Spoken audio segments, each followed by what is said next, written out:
area. I thought she got the ball. Hey, everybody. Welcome back to the IrishHotspur. Jack here. Here to give you guys the Spurs fan show, the Spurs therapy. It's kind of like a different sort of background and setup than I'm used to. Yeah, there we go.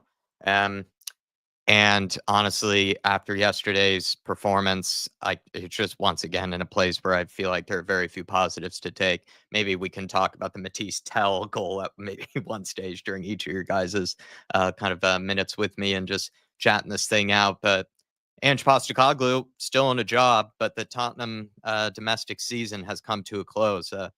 Don't really, know what to say anymore kind of with Ange. Like, I'm starting to really lose my own patience with him. I'm kind of starting to step off the Ange train myself. I think I have been very, very patient and also very defensive of him, but I'm really losing my sort of patience with everyone. And I'm starting to lose my sort of will with everybody here. Sorry that there was no watch along yesterday.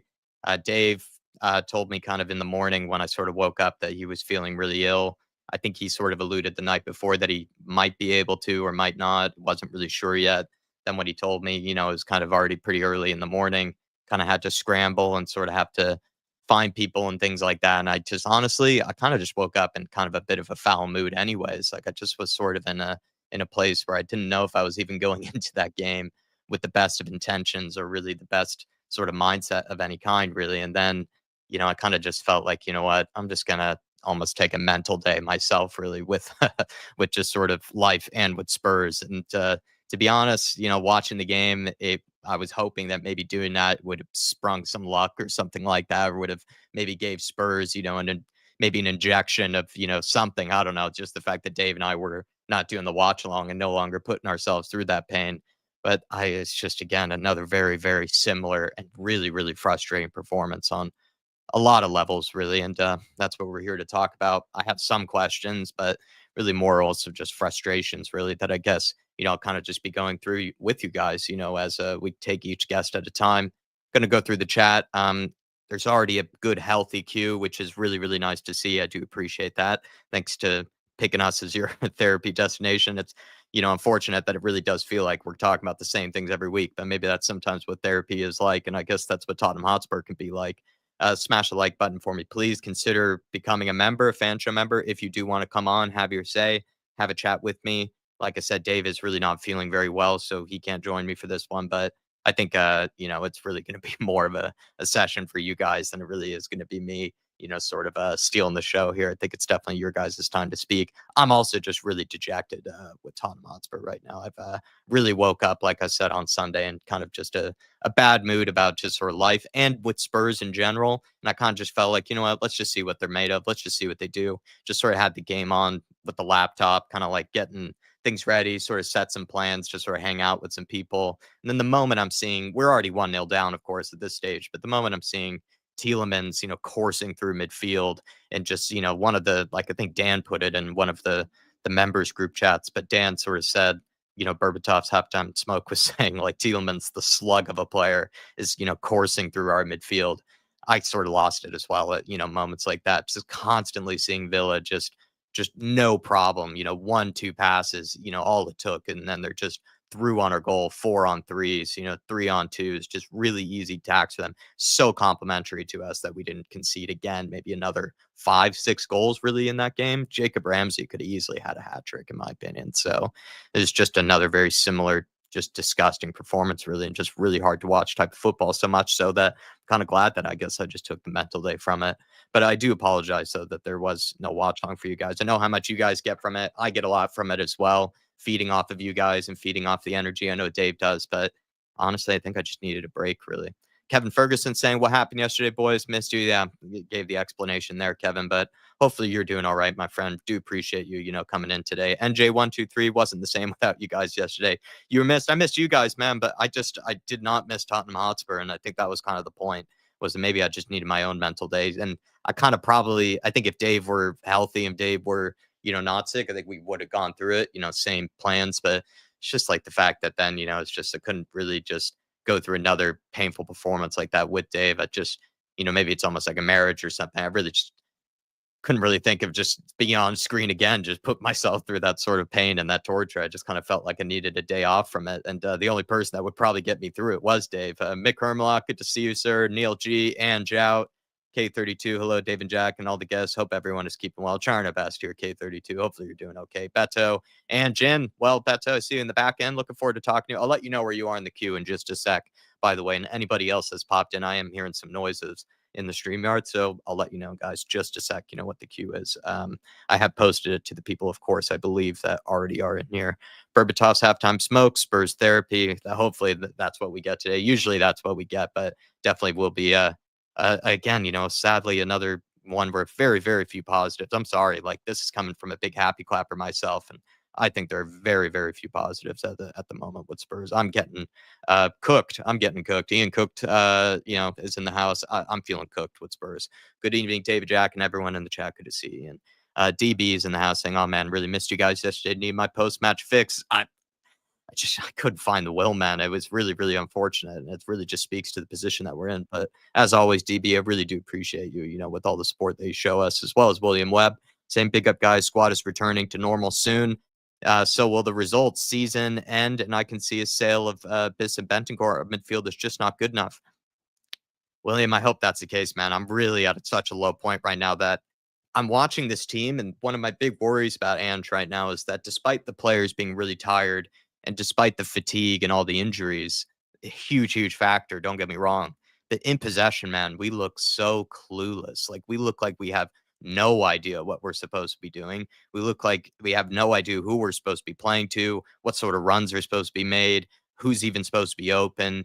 A lot of players as well, like you can tell by their body language. If when I've looked at it, especially after yesterday's game, it really looked like, a lot of guys were really frustrated with each other, like guys that are just not, expecting players to be where they're supposed to be, or they're just kind of just getting so frustrated of maybe the same patterns of play or just kind of the same sort of, areas that they get stuck into that they're just starting to lose it themselves. Like, I'm not too sure if that turns around when you get new players back into the team. Like, this looks like a team that's very, very, abject of any sort of confidence and really starting to get more frustrated than confident. And maybe I'm just being really negative. I probably need another day off, if anything, from thinking about Tottenham Hotspur. But I know plenty of you guys need to get your fix, and I'm actually excited and looking forward to hearing what you guys have to say.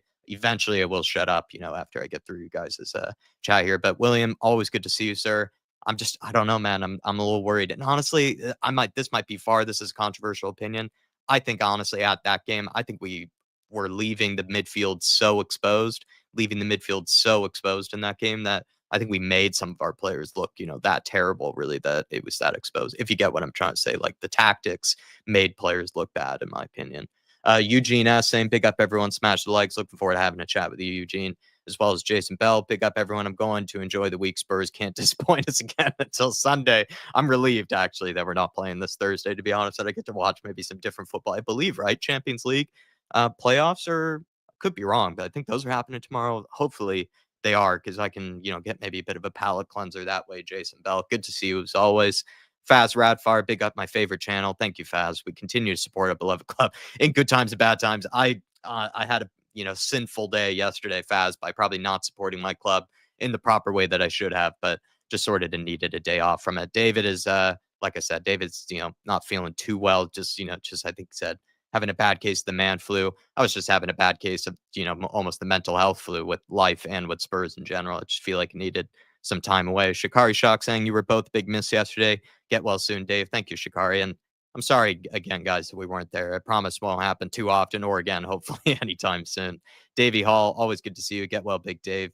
Big up to you both. We just get embarrassed game after game, but Ange will keep his job till the end of the season and all the players are back. Seems that way. The fact that he hasn't been sacked at this stage probably seems that he will be in charge for the rest of the season. So if you are happy about, keeping Ange, then, I think there's some relief to that. People that are frustrated with Ange, I think they'll just have to sort of, I guess, hold their tongue or just continue to vent, I guess, throughout the rest of the season. Sean Maddox, hard to complain about that.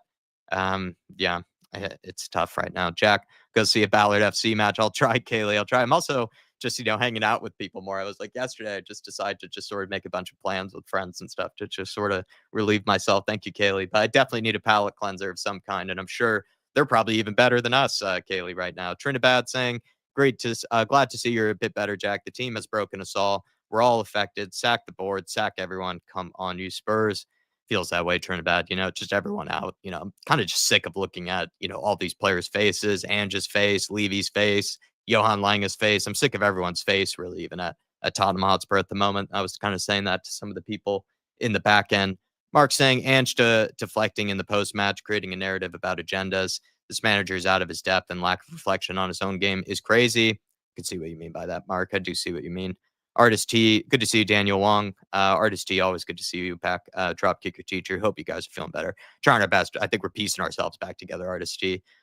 I might have skipped somebody, but I really do apologize, everybody. Do appreciate all the support coming in. And as well as MKP, JTB. Good to see you guys. Big up, Jack. Get well soon, Dave. Another awful performance.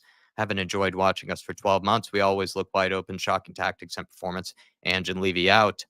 And just a harmless potato. It's the pressing. If you don't do it right, then it looks like we've seen on Sunday. There were moments I took like even a screenshot of it, just a harmless potato. There were moments where we lose the ball, and then Barrackval and Kulusevski are trying to press to win the ball back, but they're doing it in such a clueless manner of some kind. I'm not too sure, again, what they're being instructed to do, but they're kind of just immediately looking to press the ball and win the ball back. That Villa just play 1, 2 quick passes around them. Then all of a sudden, we have like acres of space, left in the midfield, for them to course through. And they have all these players just, set forward. They were setting really easy traps on us that even someone as simple minded as me, when it comes to tactics, I was even able to tell. It was quite obvious that there were times when Villa were actually just waiting for us to lose the ball in certain areas, especially when our players were looking to press forward. Then they would just quickly counter on us and they would have plenty of numbers when doing it. And like I said, it should have just been 4 or 5-0 at some point. We were actually lucky, I think, to get even the chances that we did. Sonny, of course, could have gotten an equalizer, but maybe I'm just being really, really negative right now, but I don't think that would have made any difference, even if Sonny put that away, to be honest. Stefan Blois, good to see you. Just a thought, if you lose games continuously, you do feel tired. If we were winning, nobody would feel tired. In a way, yes. But I think that's the problem right now, though, is that the team is very tired and they're losing games badly and continuously. So you're going to play even worse because of it. I think that's just part of the fact. I don't even know if that's an excuse. I think that's just how sports in general are, regardless of football or anything. If you're a team that's, full of injuries and full of very tired players, but you're winning games, you'll probably find a way, and maybe you'll lose some games here and there and you'll end up, probably disappointing yourselves or end up maybe not getting results that you would like, but you'll probably still pick up points because you'll at least know what you're doing. And I've said this, regardless of whether the players are tired or the players are giving it their all or not, we look so clueless defensively and look so clueless in possession. I'm not even too sure if it matters if we're trying or not. Like, we'll still get beat. That's just how I kind of feel about it at this point. We look so clueless in possession, so clueless defensively. It doesn't matter if we really even had, players that were fully fit again, at least in my opinion. Sean Maddox saying, tied up with work, so no appearance. I want to thank you for the weekly therapy. For guests, do you think Ange has a plan? If yes, what is it? Ange out. Interesting question, Sean. Sean, if you mind just sort of elaborating on it, because I think his plan, right, is just to hopefully get the players back to full fitness. And what he more or less has said is, the football that at one point we witnessed, over a year ago, that, is the scintillating Ange ball. Um, he says that, it will come back, when we get all the players back, basically. So I think that's the plan, which is fine. I'm not even mocking him for that. I think if I were in his position, I would more or less say the same thing, that once I get, all my important players back, once I have a healthy squad that I can rotate with, you'll start to see the better stuff again. But that's what I think his plan is. But feel free to elaborate if I'm getting that wrong, on that. And I think that is a good question. Just curious if you have anything more specific to add to that. No need to do it in a super chat or anything. Thank you very much, Shawnee, and thank you very much for the endorsement of the fan shows. Artist T, member for 4 months. I give up. We still won't sack him. It's embarrassing. It looks like I said, Artist T, whether we like it or not, or whether you like it or not, it looks like the fact that they haven't sacked him yet, I think would mean he is probably going to hold on to his job until the end of the season, unless they have maybe some sort of feeling about if he doesn't get past, the first opponent in the Europa League, then maybe if he gets knocked out in the first knockout rounds of in the Europa League, maybe they'll look to sack him then. But I'm wondering if they're just waiting until the summer, make their decision, and they'll probably have more managers technically available to pick from right in the summer. I think maybe that's how Daniel Levy might be looking at it. Jack, would you like? I'm not even talking about new managers at this point because it looks like Ange is still in the job at this stage. Um, Big ups, Chris. Good to see you. Deli, good to see you. Easy Jack, are you Daveless tonight? Trying to. I wish I wasn't, but yes, I am. And I'm probably letting down Dave. I know Dave has been a big defender of Ange. I've really, really tried to be patient with Ange and back him as well, but I'm really just losing patience with everybody here. So I think I've gotten through mostly everybody. Really appreciate all the support, everybody, and I think we'll get this show on the road. Like I said, if you want to become a fan show member, consider doing so. It's pinned at the top of the chat. We have a nice and healthy queue. Thank you guys so much for picking us as the destination, but I'm going to shut up now. Let's get our first guest, Dermotron, then it's Chris, and then it's Jerome. Hey, Dermo. Hey, Jack. Look, what can we say? What can we say that hasn't already been said? Seriously. Everything. Have I said everything? I think you hit everything then. I hate losing. Especially the FA Cup. The FA Cup for me is so important. Mm-hmm. But yeah, that was just. I can't even blame Ange anymore. I just think that the players are so disconnected from the manager. The manager is so disconnected from wherever he's disconnected to. It's just that first goal was just all we need to know about the players yesterday. They should be damn well embarrassed of themselves. And another thing as well, I mean, I've been a big defender of Ange. I really have been. And like Dave, I've seen what he did up in Celtic. I get it. And I get it. The Scottish League's not the same. And we get all this abuse and all this different thrown at us. The Scottish League isn't the same. And if you're Ange out, you're not a Tottenham fan. And I've taken a lot of abuse because I've been Ange in. And still something deep inside of me wants him to prove everyone wrong. Wants him to do something to win a Europa League and then stand there, stick two fingers up to everyone that slagged him off, and then walk out the door. I would love that to happen, but it ain't going to happen because we're going to get knocked out in the round of 16 Europa League. We are, and I can't see us going any further than that. I don't think he's lost the dressing room. I think he's lost the senior players, but I don't think he's lost the young players. If I'm being honest. William Webb was saying, once we get a lot of the players back, which there are going to be a big return of them, a good core of them coming back.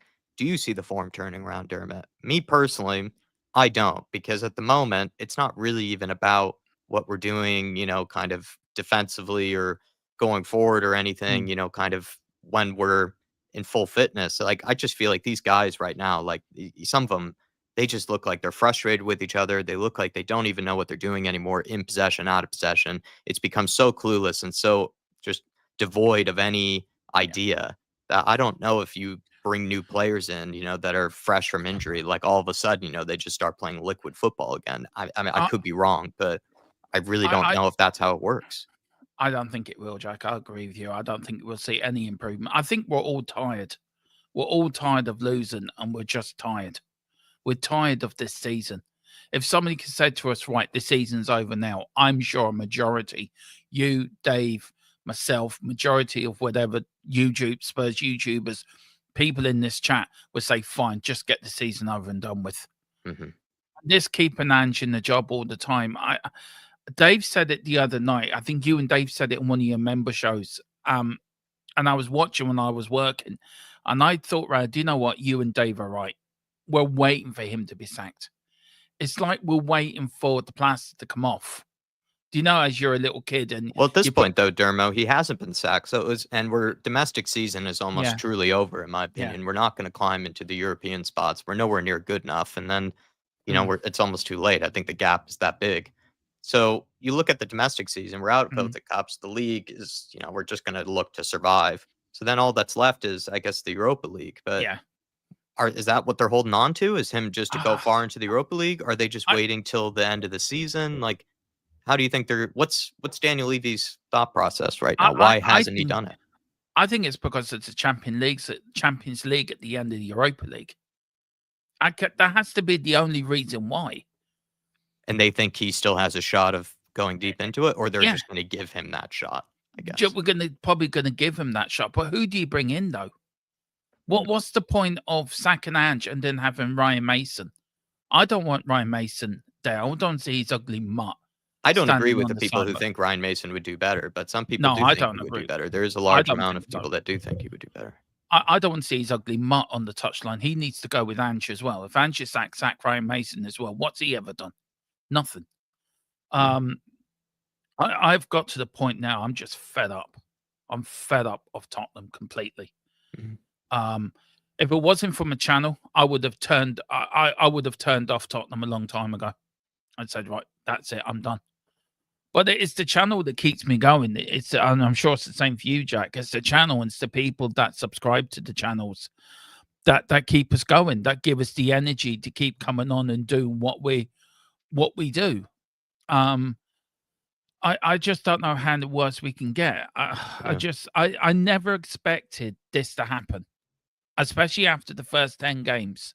And then you look at the Chelsea game, and it's that where it all unraveled for him last season.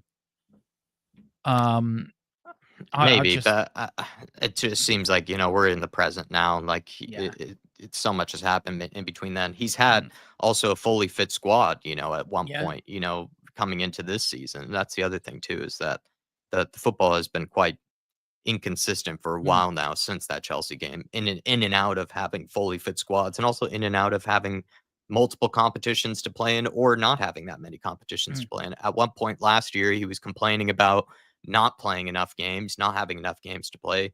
This season, he's complaining about having too many games. I understand why, because he has so many injuries. It would be yeah. ideal if we didn't have as many games to play, but I just think the excuses are sort of starting to It's the pile up. same excuse all the time, isn't it? It really is. And look, I think in one hand as well, I think Levy should be blamed in this for not backing him. I do feel we didn't back him in the summer window, and we didn't back him in the January window. So, do you know where everyone's just blaming Ange? I think that there should be enough blame to go around. I think Lang needs to be blamed. I think Levy has to be blamed. I think Ange has to be blamed. I think the players have to be blamed. I think there's plenty of blame to go around. Everyone needs to take responsibilities. Everyone has to take responsibilities for their failings. And Levy hasn't backed him, like it or not. He didn't back him in the summer, and he didn't back him in January. Yeah. If that was any other club or chairman, we would have had just players ready to go on the 1st of January to get players in. We would have had 3 or 4 players. There you go, Ange. Bang, bang, bang. Do what you can now. But we didn't. And we do what we do best. We just wait to the end of the window. We just wait to the last day, and then we get a couple of players in. Oh, that will do. Mhm. I mean, our club is broken from top to bottom, from the owner to the manager. I've never seen it so broken. I've never felt so disconnected or so fed up with my club than I do right now. Yeah. Dermo, I guess also, a game where we saw Sonny have a really big miss. Yeah, Poro had a really poor game. I'm he starting to did. also think about, all the players that have really just had Mm, poor seasons. And, is that also maybe something that's hurt Ange? Is that down to Ange that, they're having poor seasons? Sonny's had a poor season. Poro's had a bad season. mm, Madison's had like a up and down season. Not really as much, I think, performance wise, but he's had a mm. falling out with Ange. I think we Yeah. know that. Basuma's had a weird season. Mm, Romero's had a up and down season. Bentancur, we're just seeing him now, kind of not even trying, in this yeah. last game. What do you make of that? So many players in I a way kind I of just having some of the worst seasons they've probably had in years. I think the senior players have checked out. I think they've just checked out from this manager. In a way, And I those are all think senior players. You're probably yeah. right. Yeah, they're not young players. And also this falling out with Madison. How many more players has he fallen out with within the dressing room? And if Madison's part of this leadership group, How much influence does he have on that leadership group as well? How much does that leadership group have an influence in the dressing room to the younger players as well? The likes that did try yesterday was Jed Spence. I think Burville tried. I'll give him his due. He did try. I thought Tell, he really does try. But Sonny's miss. I was doing the watch along to it, and I said to the bloke, I was doing with Colin, and I said to Colin afterwards, I said, left or right, that's in the back of the net. He hit it straight at the keeper. And then you're thinking, stupidly, and like we're going into the world of conspiracies here. But did he do it deliberately? I don't know about that, Dermot. But I know you're going into the world of conspiracy, but you're looking at it, you're thinking 9 times out of 10, you would bet your house on Sonny putting that away. He would either chip it, put it through the keeper's legs, he would put it to the left or to the right. That's a goal. We had 3 clear-cut chances to score yesterday to Villa's 1. And we didn't take any of our 3 clear-cut chances. Yeah. If we took them, we took one of them, which was Tell's goal. If we took 2 of them, we would have won the game. No, we wouldn't have. We might. I think we should have been railroaded. Personally, I think we probably should have lost that game. 3-0 in the first half, and then even regardless, that's just my opinion. No, I think we were that steamrolled, and the chances we had were so random. If anything, even the one that we had with Porro, technically that was offside. So we were actually lucky that even the linesman, is so used to VAR, he was actually used to probably that being corrected. Yeah, I just don't know where we go from here. Man United's turned into another game where look, this Man United game where people think we're going to lose. I don't think so. I think we will beat United. United are in the worse space than we are. So it really is. It's the 2 top teams lower in the league. I think we can beat Man United on Sunday, and I think we can get a result. I think we'll have a few players back. I think that will then suddenly give probably the fans a little bit of a lift, seeing some of the players back. Maybe that. I just think we can win. But that's just me being an optimistic Spurs fan. I'm trying to see some light at the end of this very dark tunnel.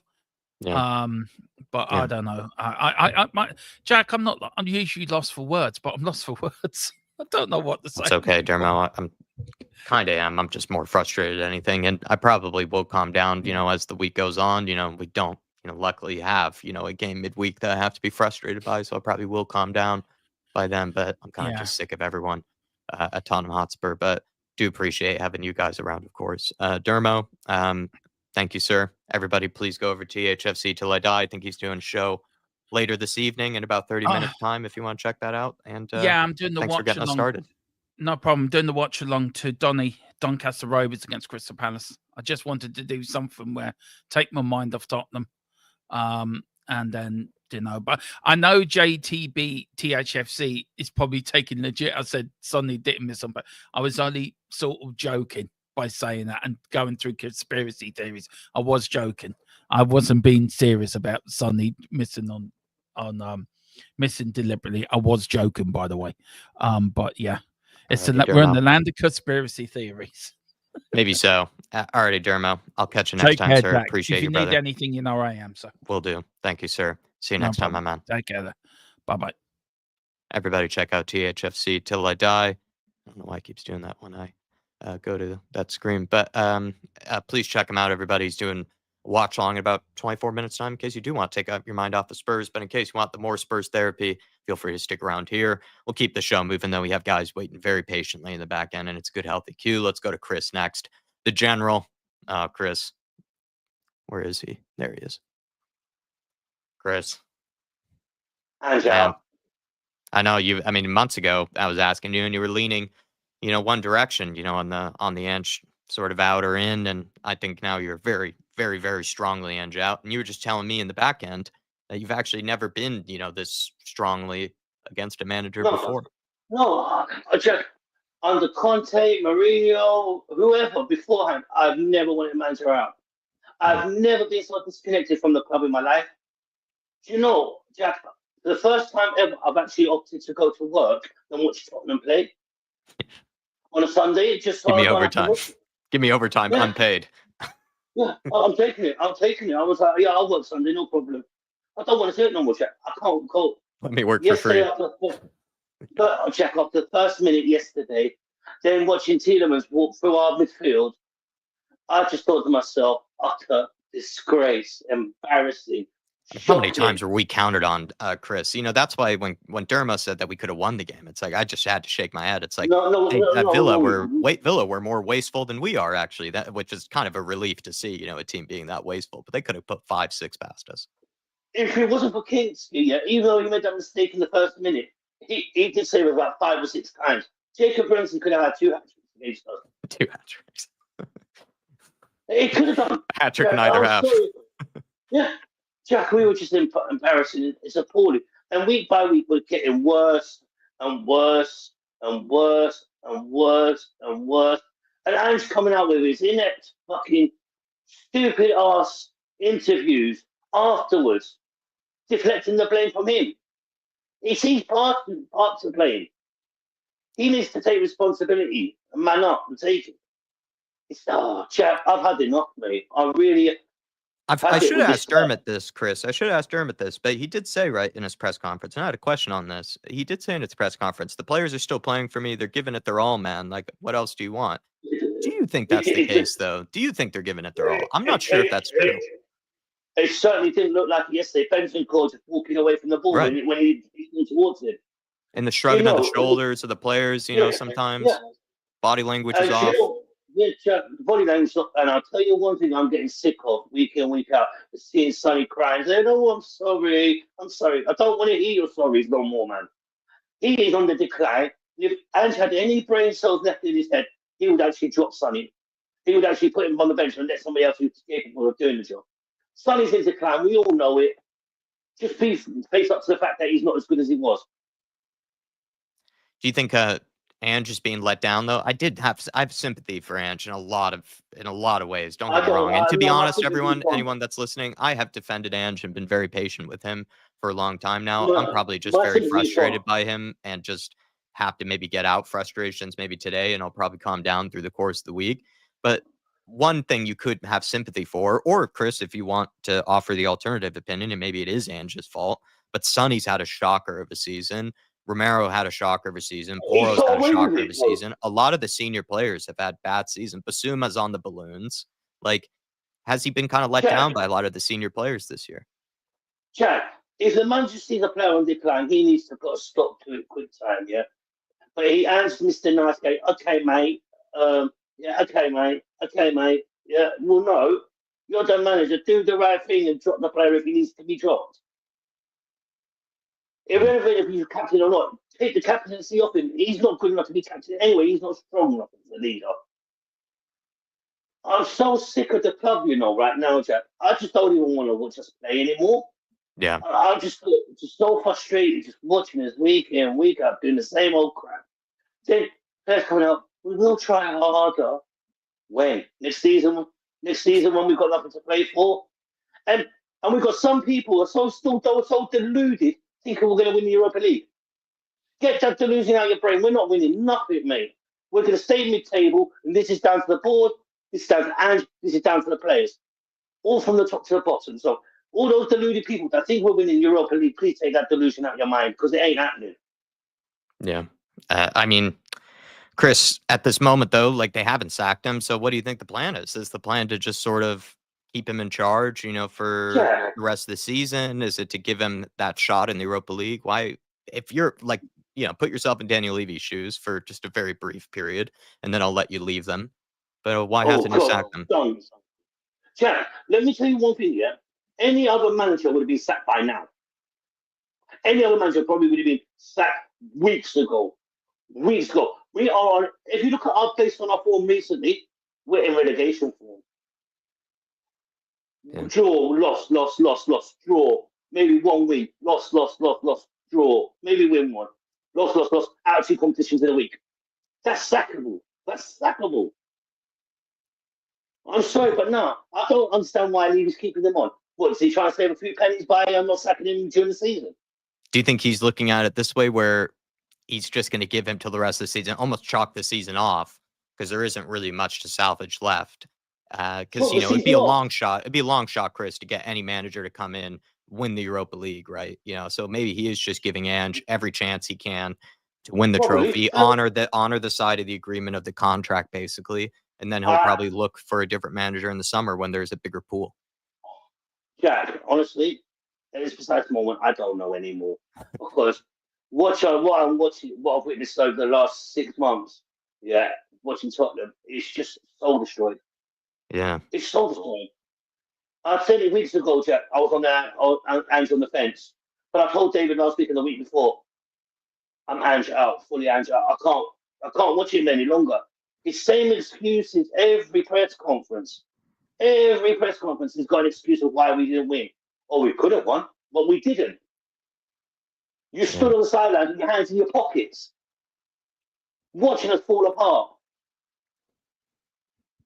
Chris, let's take Sean's, from earlier, saying, do you think Ange has a plan? If yes, what is it? And he's saying, elaborating more of an actual tactical plan in games. How do we actually win games? So I think he's just sort of asking, what Ange's, tactical plan is, in these games, from here on out. Like, is it just I think he is just hoping to get all of his players back, and then he'll try to replicate the football that he had during that bit of a stretch of a win streak that, he had for a little while, and then, maybe it's so long ago now, but the first 10 games of the season, I think he hopes to try to get back to that sort of type of football with a full squad. We were found out after those 10 games of we're going to play high no matter what, high press no matter what. Teams got wise to it and started to find our way of countering it, So irrespective of the players that are coming back, Romero, before he got injured, wasn't that great anyway. He'd been a liability most of the season. Van der Ven, we don't know how long his hamstring's going to last. Udoji, we don't know exactly how long he's going to last again. Maddison's fallen out with Ange, you can tell. There's so many things wrong than there is right. Do you think all the senior players are, in a way, maybe checking out against him? Because I think there is something to that. Like, Maddison has fallen out with him. Sonny's having a terrible time. Poro's all over the shop. Like, do you think some of these guys are? I think they've started to think, what's the point? What's the point if we're getting injuries? We've got 12 injuries as we speak. So that's our third 14 basically. Out injured. Richarlison back for 2 weeks, injured again. This Jack is an absolute joke from top to bottom. We're an embarrassment. I'm sorry to be negative tonight, but I can't see. Hey man, I'm more negative. I'm more negative than I usually am, and I don't know. People can be welcome to find positives, but I'm struggling, and I'm a very usually positive person, I'd like to think. Jack, where are the positives, though? Where are they? I can't see any. All I've seen is Tottenham lose week in, week out, then excuses. Then we got Sonny crying his eyes out like a baby. Oh, I'm so sorry. Well, no, you're not. You're still going home going home at the end of the day to your rich lifestyle, being happy as hell off the pitch, but it's the fans that are suffering. The supporters who are going to the stadium week in, week out, watching you put that sort of performance on. So we've had Tottenham supporters have supporters for 50, 60, 70 years, 20 years, 10 years, 5 years. All those fans are watching this. And do they have any shame? No, they don't. If they really did care as much as they did for Tottenham, they'll try harder than what they're doing now. And obviously they don't care. This reminds me of Chelsea when he wanted to get rid of Mourinho, just drop the tools, play shit every week, get the manager sacked, and all of a sudden, magically, all the players will come back fit again. That's what it looks like. And I'm sorry, I can't find any positive whatsoever tonight. Nothing. Here's a positive. Sean can save a little bit of money on his ESPN subscription out of the FA Cup. Yeah, nice and quick as well, too, Sean. Definitely not worth the money. Tamworth 0-0 and then smacked by Aston Villa. Definitely hasn't been worth the money. Good to see you, Wayne Bonner, man. Good to see you. Hopefully you're keeping well. At the moment, man, I don't think I'm entitled to win games. It's not even about that sort of thing with Ange, Wayne. It's the fact that I do feel like this team now, regardless of tiredness, regardless of fatigue, Wayne, this team looks clueless, man. They look clueless. And I'm worried that that's not going to change anytime soon with new players coming back, with injuries, being lessened. And all of a sudden, we have a healthier, fitter squad. I'm not too sure. It looks like we have a lot of players right now that are checking out, that don't really want to make the runs, don't really want to play each other in the right areas, or even are also starting to question the system themselves because they look frustrated. They're shrugging their shoulders at each other. Even Matisse Tell during the game, like there are moments when Tell, a brand new player to this team, I saw him like shrug his shoulders and get frustrated like multiple times, during the game. And I think that's only the sign of a team that A, is obviously not playing well, but look like they're kind of just getting fed up with the system or something in it. And it, as we know, defensively for probably the longest time under Ange, we've always been questionable and have always looked, all over the shop. And with all the injuries we have, he has tried to sort of lock up shop a bit more, play a bit more defensive. But sadly, he's not very good at it. He isn't good like Nuno is, or like Moyes is, or like, Frank is, or like, plenty of other managers in the Premier League who've made a good living off of having a strong defensive shape that is hard to break down. When we have tried to do that during this injury period, we still are wide open and conceding 6-7 goals a game. So he has to wait, I guess, until his full squad is available again, and then we can try this gung-ho approach of Ange ball. But I'm not too sure when that's going to happen. And like at the moment right now, I think he's being found out tactically because he isn't capable of adapting to what is a really shit situation, horrible situation to be in. But I think he is not dealing with it as well as, sadly, I think other managers would, in this point in time. And one of the things too is definitely defensively still all over the shop, and worryingly so. I think in possession we're all over the shop. Right, Jack. Also, can I've done for that with Wayne Bonner's question. Mm-hmm. Right. Let me explain one thing. It's nobody saying that we should be entitled to win games. Yeah, we should be winning games. Teams we've been playing, we've got technical better players than what the other teams have got, and we're still losing. So yes, fans are going to question it, and yes, we should be entitled to say we're not happy at all. So I'm sorry, but anybody says, "Oh, why are we so entitled?" We should be entitled for the amount of money that people pay to go to the games week in, week out, having the highest season ticket cost in the league, right? For the budget signings that we constantly make in summer and January, yeah, everyone should be entitled to have this, be entitled to have to say what they've got to say. As in, right? We should be entitled to win games. We don't. We should be winning certain games. We should be beating Leicester at home. We should be beating Ipswich at home. We should be beating Crystal Palace. Sorry, but no. There's a point where people say about being entitled. There's times when you should be entitled to win that game. Yeah, that at least you should hold the manager to some sort of standard, and the team as well. Exactly. Wayne, though, I think we can agree with Wayne that he's saying we just need a new injection of blood, like across the team, and I think we can at least agree on that, Wayne. That's for sure. I think that also with the fact that a lot of these senior players, I have sympathy for Ange because a lot of these senior players, some of them are checking out on him, but also just some of them have not shown up when they've needed to, and I think that is on them more than it is on Ange. Like Sonny has had a shocker of a season. Romero, even though I love Romero, has had, some howlers this year. Pedro Porro looks like he needs a big break from football. And there are a few other players like Madison and whatnot, who I think also, it's not Ange's fault. I think it's Madison's fault for the fact that he can't seem to sort of nail down a starting position in this team when, frankly, it doesn't look that hard to nail down a starting position. I know he's injured right now, but we know that Ange has benched him for even the North London Derby, which really shows how he feels about him. If he doesn't trust him for a North London Derby, then what does that say about, again, some of these senior players here? So I have a lot of sympathy for Ange. It's just today I have to vent my frustrations towards him today. But, the players have stopped believing. That's what it looks like. The players are just heads are dropped. They don't believe anymore that they can win. They've got that loser mentality now. Like the game's game. Oh, if we win, we win. They're not going. We're going to win this game. They're going. We might do. Chris, final things to say, sir, before I go on to the other general, Jerome? Well, what else there is to say? Good job that we've got a week off, innit? I am glad that you're coming on to these, man, because it's a relief to see you on these. If I were watching this in the background, I'd be looking forward to seeing you come on. So thank you, by the way, for coming on, man. Jack, a lot of people look forward to hearing what you have to say. I look forward to hearing what you have to say. Jack, to be honest with you, I wasn't going to come on today, but after Thursday, when I put the super chat and said Ange out, I've come on to double down and triple down today. I'm Ange out again. And it's not going to change. unless the results change drastically and he does something magical to turn the team around, then I might review my opinion. But right now, hands up. Hey, man. And unfortunately, Jack, that's just going to be that way.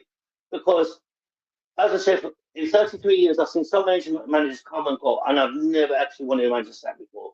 But I can't watch it stay any longer.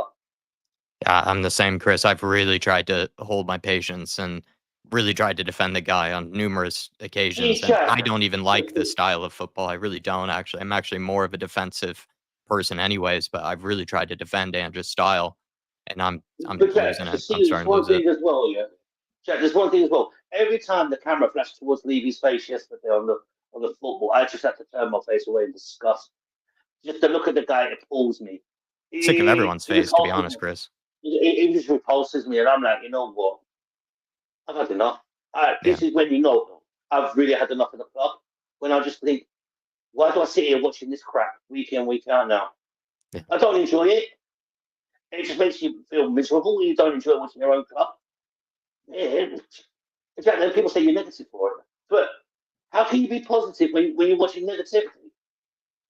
Well, yeah, what we're watching on the pitch is just simply awful to watch. It's hard to to draw the positives. The positives might be, though, with Wayne Bonner said with Matisse Tell. Matisse Tell did look quality, actually. Considering all the players around him, he was actually looked good. He looked good. I think he... Unless something drastic turns around, yeah, I can't see Tell signing this extension to sign permanently. He'll go in the summer. His loan will finish, and he'll be like, nah, I'm not signing for you lot. Not good enough. Sorry, maybe. I'm out. Well, probably a problem for later then. Nicholas Nichols, fan show membership. It's for people who are very, very loyal and very, very kind to us. They have fan show memberships and then they come on. Sometimes people give them out as well. It can go out to you. Feel free to get in contact with Dave and I. We can get you on for another one. I haven't seen you in the chat before, but feel free to.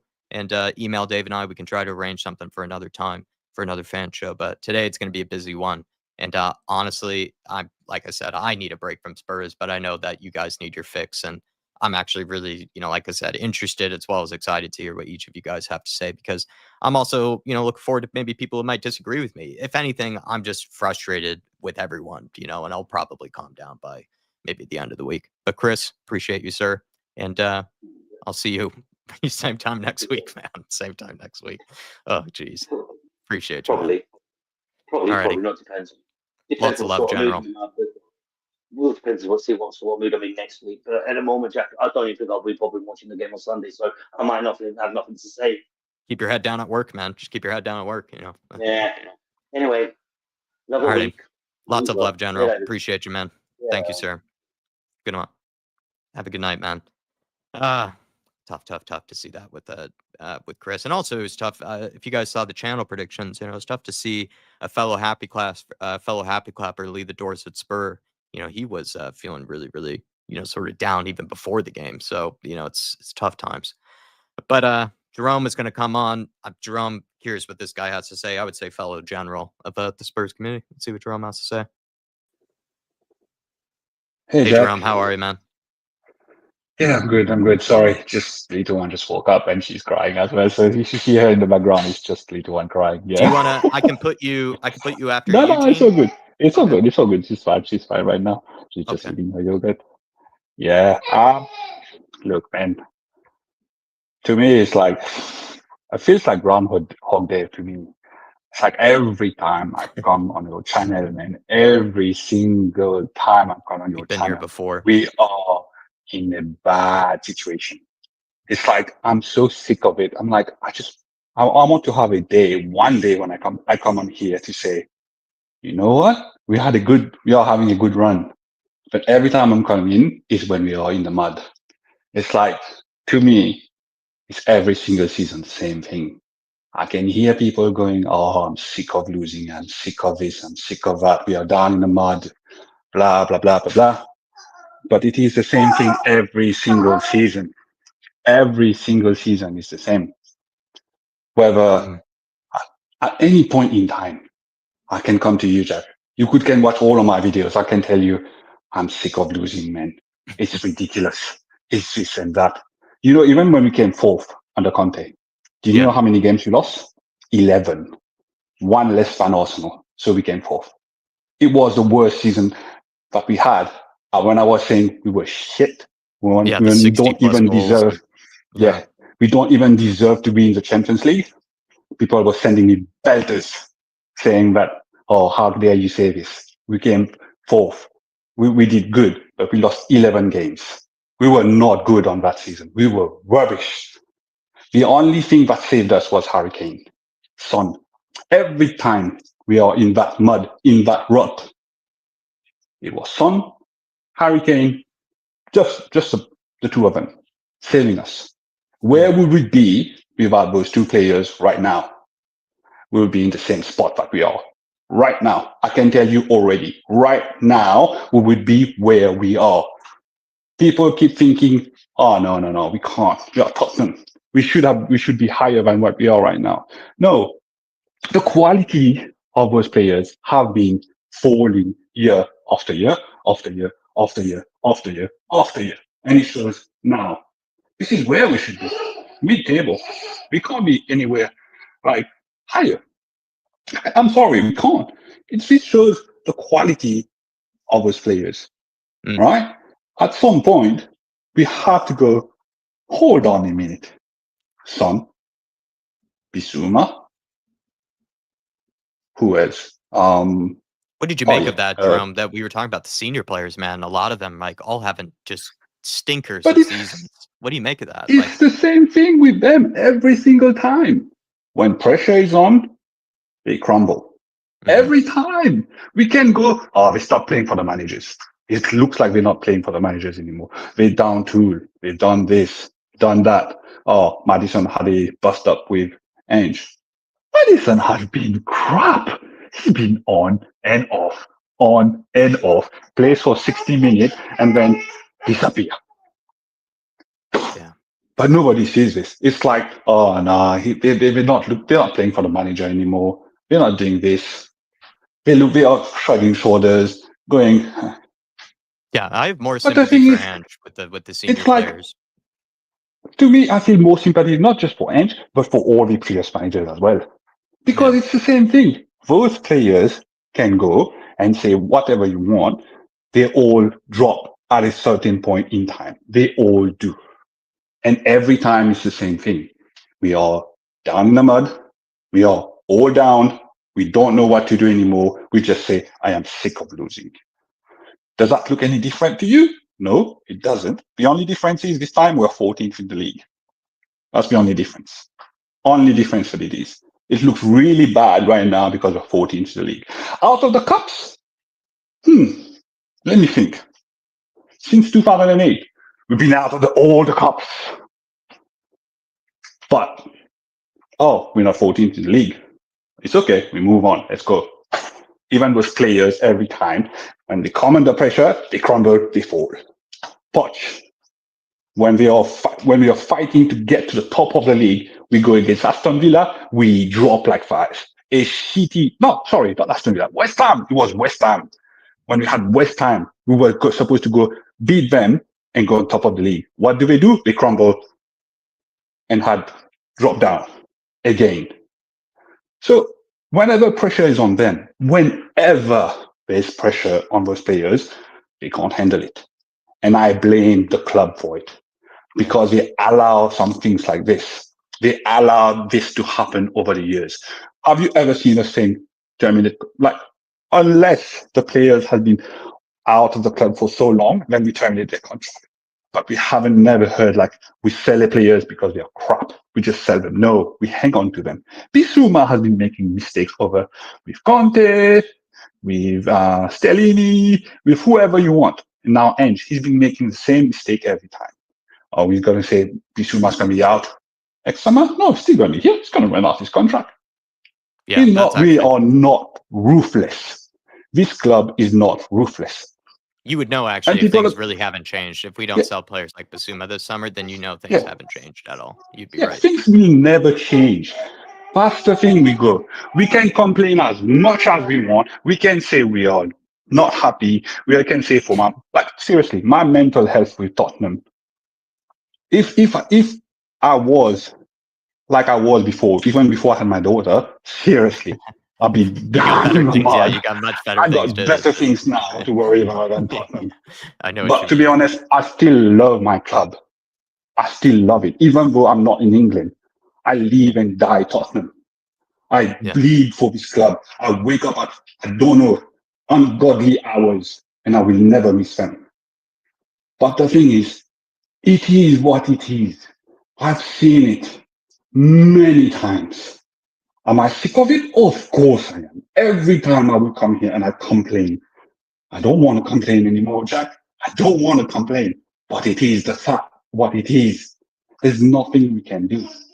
Mhm. About Ange, the thing is, I can say I want to defend him as well. But at the same time, you're the one that needs to lift up those players. If you can't, you cannot. But big Isn't there honors to him because when he's defended them, even though they're playing like shit, he's been defending them. And people are saying it's excuses. No, it's not excuses. He's defending his players. He's dying on the sword for his players. Yeah. His players are letting him down, but he's dying for them. Those players are disgraceful, all of them. The Liverpool game was the one that mattered the most. And they did nothing. The Villa game, it was a game too much. Because, like Ange said, Thursday, Sunday, Thursday, Sunday, Thursday, Sunday, Thursday, Sunday. It's too much. People are going to go, oh, but every team have injuries. Not like us.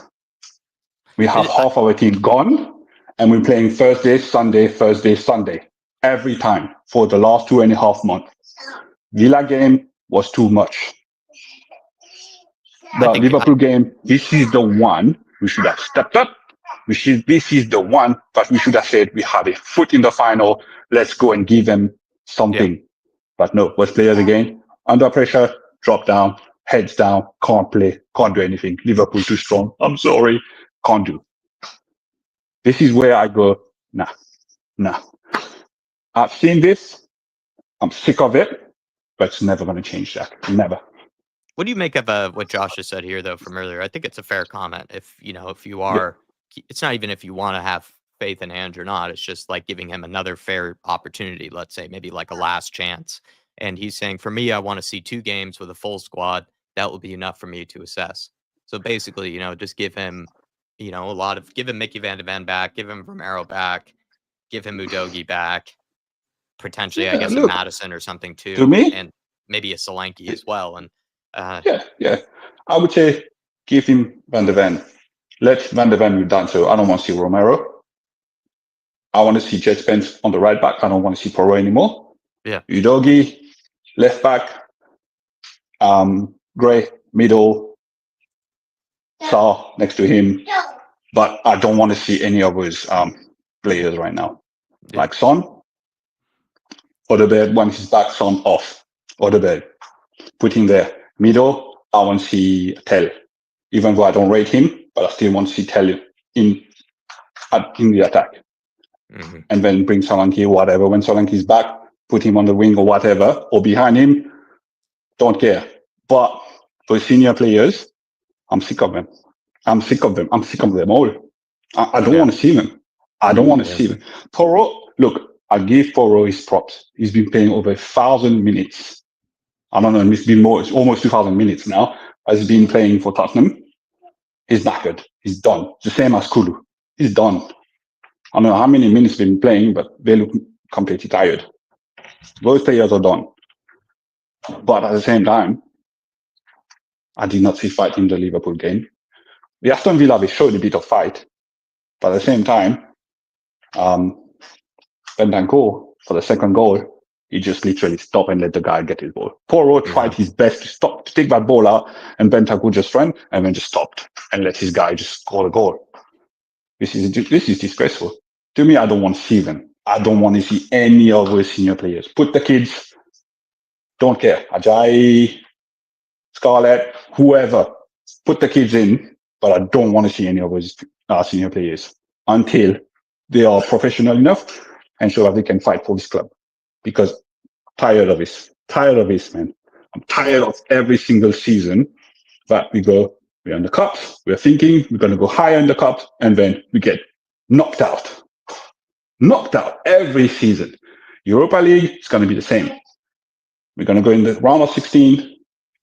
If we have a full team, I'd say maybe, just maybe, we can go maybe top 8 or something. But that's about it. We're not going any further than that. Because those players, again, when pressure is on, they crumble. They crumble. I think If you have to go to Galatasaray again and to play Galatasaray, what? Away with those players, away with that toxic environment, Galatasaray, what are we going to do? Crumble again. That's all they do. They just crumble. And I'm sick of it. I'm tired. Every good manager that we had, those players just crumble. Can't take the pressure, crumble.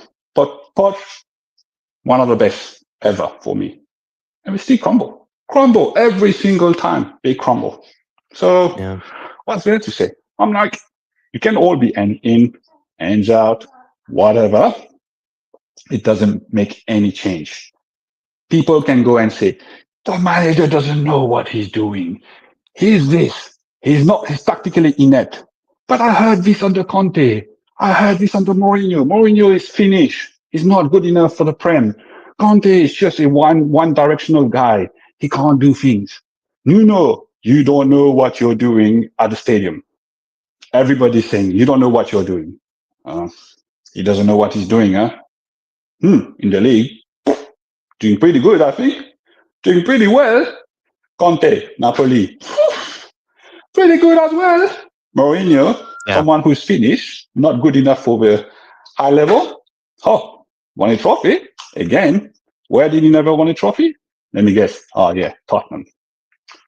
I mean, it is deja vu, and it's the same thing we've been through multiple times. Jerome, it is deja vu. I appreciate you, man, and thanks for being, a very good person to sort of listen to, just like Chris, just like Dermot. And thanks for leading the pack.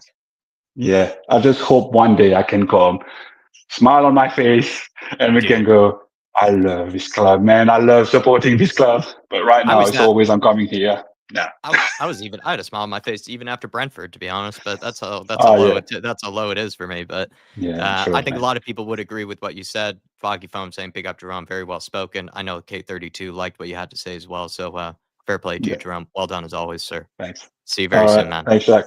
See ya. Thank you, sir. Have a good night or good day for you. Good rest of your day. See you, man. See you, man. Bye. Bye. Big up to Jerome. I think the guy, whether you agree with him, whether you don't, I think he's very, very passionate Spurs fan. And I think he does speak very, very well. And I like his fan camps that he does send in. But we're going to keep this show moving, keep this on the go. And after that, we have Eugene, and then Michael, and then I have Rufus, and then Betto. Not sure if anybody else has been joining in. The link I can keep up for about 10, 15 more minutes, but it's been a nice, healthy queue tonight, so we're just going to keep the show on the road. And anybody who does want to come on, like I said, it's pinned at the top of the chat. You can become a fan show member. Link would be in the community section. You can come on. If that might be a little bit confusing, I understand why. It's kind of a weird thing to explain. Sort of send an email, and we can arrange, for something next time for a different fan show, especially if Dave and I are both there. But we're going to keep this moving, and we'll go to Eugene. Hey, Eugene. Thanks for being patient. Hi, Jack. How are you? Oh, man, as you can see, I'm all over the shop with Spurs. I'm sick of everyone's face at Tottenham Hotspur. Not sick of your guys' faces, but I am sick of honestly, Levy to Ange to Lange to everybody, man. It's become hard. It's become hard to go through week after week, and actually, it's probably a huge relief that we don't even have a midweek game. Yeah. Well, first of all, big up to Jerome. He actually stole my thunder. I should just leave, and he definitely echoed how I feel. One good thing is I'm not even angry anymore. After the Liverpool game, I was actually still angry. Mm-hmm. Now, even though I expected us to beat Villa for some reason, at this point, I feel like I did under Stellini and Mason. I just don't really care much anymore. I missed the first 15 minutes of the game. I woke up too late, and I was like, oh, whatever. It is what it is. But yeah, with people are still arguing Ange in, Ange out, players Ange both things can be equally true. Ange is not good enough, given his, game management, his subs, injury issues, and I've been an Ange defender for a long time. Yeah, as have I, and you've seen I'm very Yeah, frustrated now. All exactly. of a sudden, I think I'm kind of finally losing my patience. But at the same time, when I feel like I'm forced to defend Ange when fans put everything on him, like, oh, injuries don't matter, all the players are worse. I don't care who manages the team. I could be a manager, and Son should be able to put away those sitters. Yeah. You cannot, you can talk tactics. You can say, well, Son is lost on the wing. He should be playing more centrally. We can have that argument, even though it's clear he's not explosive anymore and he lost his pace. But him missing sitters, not even once or twice this whole season. I think it started when last year he missed a sitter against City to give City the league, which, I cheered for as well. Since then, he's been missing clear-cut chances. So we could have won multiple games this season if Son would put away simple tap-ins. So you cannot put it on Ange or anybody else. That's on him. When our captain is pulling out of 50-50 challenges, when he's crying, when he's not motivating the players on the pitch, it's not on Ange. That's on him. That's on our captain. And I'm sure young players and even other players, when they see our captain act the way he does, that makes a difference, right? And that goes for the rest of our senior players. If we were a serious club, let's say Man City, if Pep would see that players are downing tools, that'd be gone in a couple of months. Any serious manager, any serious club would not tolerate players downing tools and not playing hard, regardless whether the manager is being sacked or not. They're professionals. They're being paid a lot of money. They're internationals. They're senior players. There is no excuse for them to put in performances that they've been doing this season. Again, any serious club, those players, Pep would have shipped out Bissouma, Bentancur, even Son would get KDB treatment. He'd come in for the last 15 or 20 minutes. It's unacceptable. Our midfield, which is supposed to be our strength, because our most senior players are in the midfield, they've been shocking, non-existent. Our midfield just being walked through every time and time again. My feelings on Bissouma. I want him out. I want Madison out. But Bentancur, I'm like, after that serious injury. Do you feel let down by Bentancur? And how do you make of that? Like, he just gave up. It looks like he's now given up on Ange with something like that.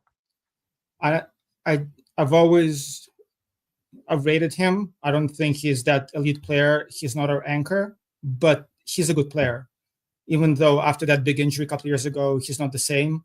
He's also probably lost a step. Maybe he's more wary about contact. I'm not sure. Or maybe he started covering up for Sarin Bissouma, or I have no idea what's going on, but he's been terrible as well. And then when you listen to players, when Romero and Kulu spoke out before, they went in on the board. They didn't say anything about Ange. They said, we need backing. They put it on the board. When Poirot spoke, he had Ange's back. So I don't think players necessarily are giving up on Ange. They might be just giving up a period on the team. And again, do you think it could be the case that the senior players are giving up on Ange, but maybe not the younger players? Like, I think Dermot made that distinction, or someone made that distinction. There's something to that, maybe. Well, I see younger players at least try. At least I can see some fire. I know they're probably playing for playing time, but Bergvall, Spence, Archie Gray, I see them actually the only ones with some fight. I'm okay with them making mistakes as long as I see some fight and improvement. And to those saying, well, Ange doesn't coach, those youngsters did improve from before until now. Maybe they improved because they're getting game time. But again, it just every time under Conte and Nuno and Poch, there were players who threw them under the bus. Right? It happens after every manager. So for me, I have no time for that.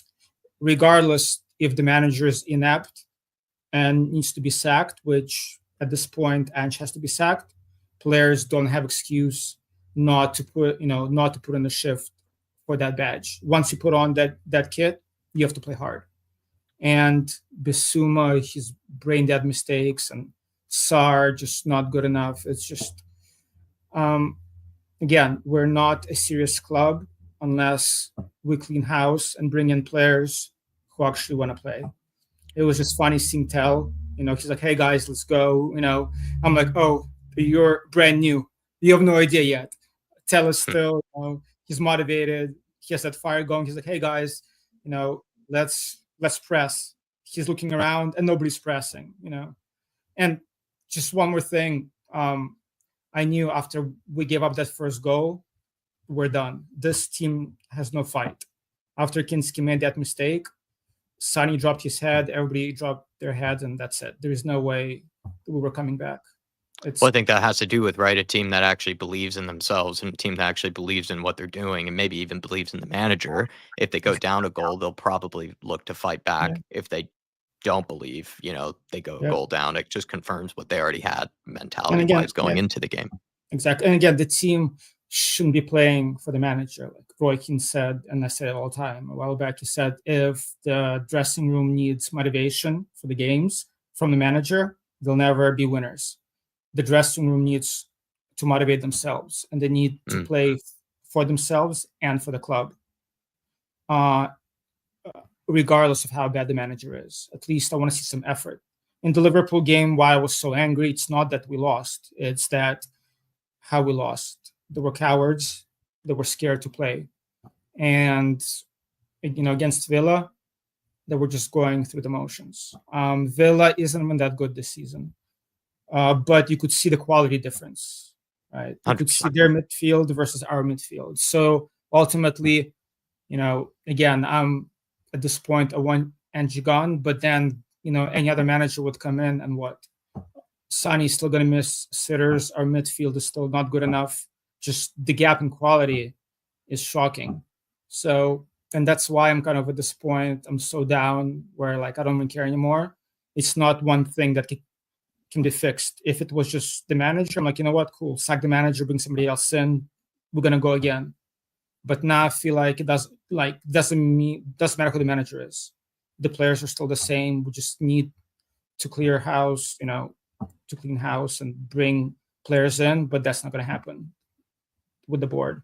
We're gonna, as Jerome said, we're gonna wait until Bissouma's contract is expiring and Ben Bentancur's contract is expiring, and yeah.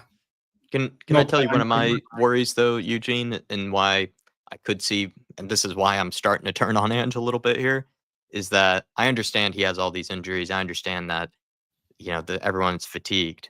But to be honest, even despite that, you would think that there would be still some signs that the team, A, can have some sort of defensive shape or some sort of defensive clue, and then also have some sort of clue in what they're supposed to be doing in possession. And at the moment, we look devoid of any idea in possession and out of possession, despite the fatigue, right? And so even if we then had a full team of players that are fully fit, fully ready to go, they can huff and puff all they want. We still will lose to a lot of teams because we tactically, in my opinion, in the last month or two, look awful. Like we look like we could lose to anybody. We're going 0-0 with Tamworth after 90 minutes. So at this stage, it's kind of, if you might disagree with me, or you might just sort of, maybe say we have to just wait and see until we get a full squad back. But that's my worry, is even if we get players back, we're playing so bad right now that why would, the form necessarily turn around that much? I agree. So one thing, it's weird that in possession, even last season, there were games where we look good. So sometimes the players do know what to do in possession, but for some reason, it seems like they forgot. And I have no idea why, because the tactics, Ange is trying to be more defensive at times, but still, Bissouma should know what to do in possession. Players should know by now. The issue is out of possession, and that's where I agree with you. I was saying for a long time that, us losing games is due to players' individual mistakes. Romero, Porro, which is true. But then at the same time, when the same mistakes are happening again and again, and regardless of whether we play high line or low block, like we try a couple of times, we're still wide open out of possession. Players are still out of position. Same players making the same mistakes. So when that happens, even though the players might not be good enough, it's still on the manager. If I was Ange, I would be like, you know what? If I'm going to go out, I would just play all youngsters. I would say, if Porro, Bentancur, Bissouma, if you guys cannot do what I need you to do, I'm just going to play the youngsters. Just to teach them a lesson. Say, hey, if this is what we're going to do, play all kids and just go from there. And again, individual mistakes, it's on the players, but it's on the manager if our shape 2 years in, we're still as wide open as we've been, on day one. Yeah. There's no excuse for that. And as far as the injuries, again, I was also making, excuses, especially last season. Yep, when everybody's going to come back.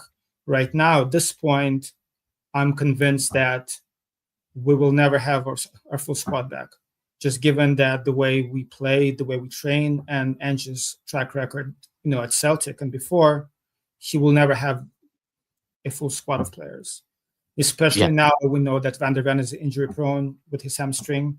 With Dogi, like once your hamstring goes, as we saw with Reece James and as we saw with Van der Ven right now, it's just going to keep happening. So I don't think the way we train and play will ever have a full squad.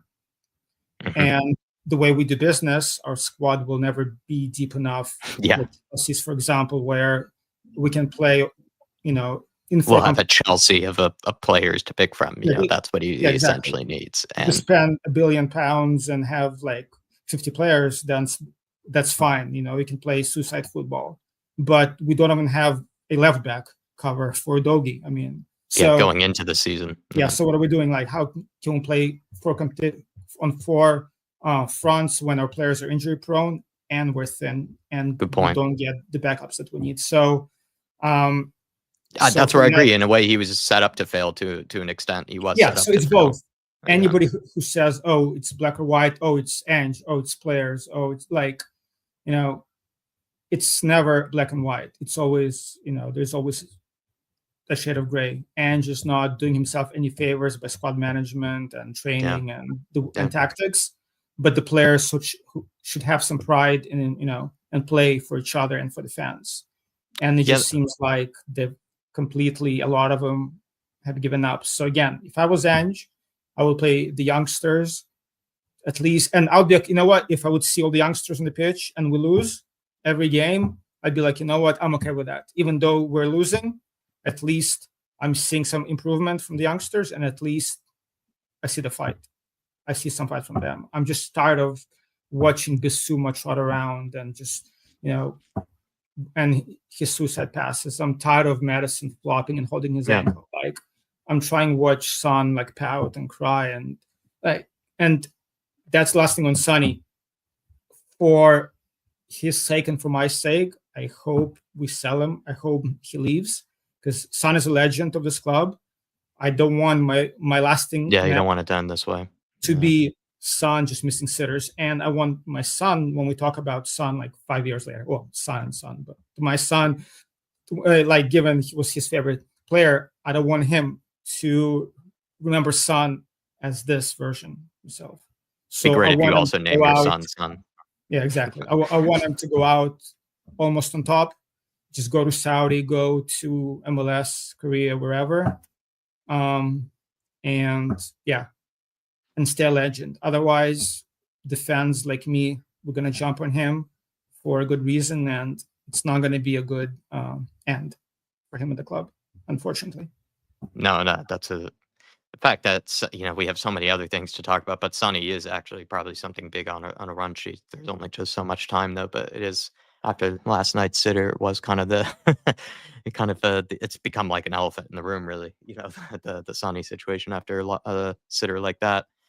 Eugene, I think just like Jerome and everybody else before, I thought you did brilliantly. Is there anything that you did want to get off your chest or anything that I didn't let you before I go on to Michael? No, I think I'm good. Can I do a little plug, not for Please. myself, but for somebody else? Go ahead. So for anybody who is in London who goes to Spurs games, the protest for the Man U game change for Tottenham or change for Spurs. If you guys are there, I think, again, everybody has different views on the board on Levy. But if you do have issues with the board, make your voices heard, join the protest.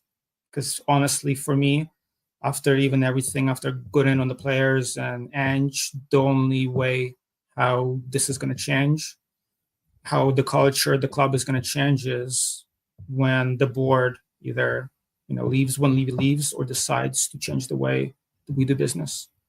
Because again, the club culture is set from top down. When board starts demanding excellence in every single department, medical, scouting, and on the pitch, things are going to change. Until then, when the board accepts the mediocrity across the board, nothing is going to change. We're going to have the same conversation year in, year out. So for all the fans, instead of arguing and fighting with each other about and now does that, just go and make your voices heard and demand change. Very well said, Eugene. And I think Thank Dave you, and Jack. I will be having change for Tottenham as well on some sort of recording or podcast or live stream. I'm not sure Awesome. which, but they will be on later this week once Dave is Awesome. back and healthy. And Eugene, appreciate very it. well said as always. Thanks for being patient as well. Thanks, Jack. Big up Have a good everybody in the night, chat. sir. Have a good rest of your day. Yeah. See you, man. Big up to Eugene. Thought he did very, very well. Everyone's, I think, done brilliantly so far. And we're going to keep this moving. We're going to go over to Michael, who's also been waiting very patiently just after him. Michael. Hello. I think just like Chris, maybe a month or two ago, I sort of asked you where you are on the Ange fence. And I think, you said you were leaning with the legs maybe towards the Ange out sort of side of things. As you probably have seen by today, I'm starting to show a lot of signs of frustration and losing patience with everyone, really. How are you after the Villa game? Are you starting to just sort of be done with everyone and everything, and Ange included? Yeah, listen, Jack, I think the biggest issue for me, right, is that I've said it a long time ago, even though I admitted that I was fence sitting a bit, right? I admitted that I lost faith in his project, right, or however you want to call it. I appreciate, or sorry, I acknowledge the fact that he has plenty of injuries, right? But we are losing games before the injury crisis, right? We are losing games like Ipswich, Palace, Brighton, and others. And even in the previous season, we were losing games we should have won. So the way I look at it is, as I said, I lost faith, but I was still in the boat of he has a lot of injuries, so let's see what happens, right? And unfortunately, what proceeded was probably the worst period ever for me supporting this club, right? Because let's be honest about it, from December until now, which is over 2 months, we've been losing pretty much every single week or even twice a week, right? At certain moments. And for me, based on results, Ange deserves the sacking way earlier than now, right? But I understood the argument of we are still in the caps, right? Yeah. Oh, I think your Michael, I think your mic Yes, is on. sorry. No, I have a button here, right? And if I touch the microphone, I sometimes touch the button and then Nice. it mutes myself. It mutes the mic, right? So, yeah, coming back, right? I understood the argument of let's give him the caps, right? Because he has fought for the caps, right? He has beaten City and United along the way. even though it's not the City and United of old, right? I know United have the heritage and all that stuff, right? But still, it wasn't a United at a good place, and neither was City, right? But still, to beat them, I fully like commend him for that achievement, right? But unfortunately, what proceeded and what was happening around those cups was, for me, unacceptable. The form we are in, right? I will keep repeating this, and I will like keep repeating this until the end of the season, right? I think this squad is capable of fighting for Europe. I'm not saying Champions League necessarily, right? But when I looked at the squad, even with a lackluster summer window, which we already highlighted plenty of times, right, while talking, I still think this squad is capable of fighting for Europa League or even Conference League, right? So to have us in 15th or 14th, 16th, whichever you want to choose, right? It's just not good enough for me, right? And listen, what came this week was what I expected to happen, right? Unfortunately, as much as there is still like a bit of a childish hope in me whenever I watch the team, right? I have this like a bit of, just unreasonable hope deep inside, right? Same. Just wondering, oh, what if, right? What if we do it today, right?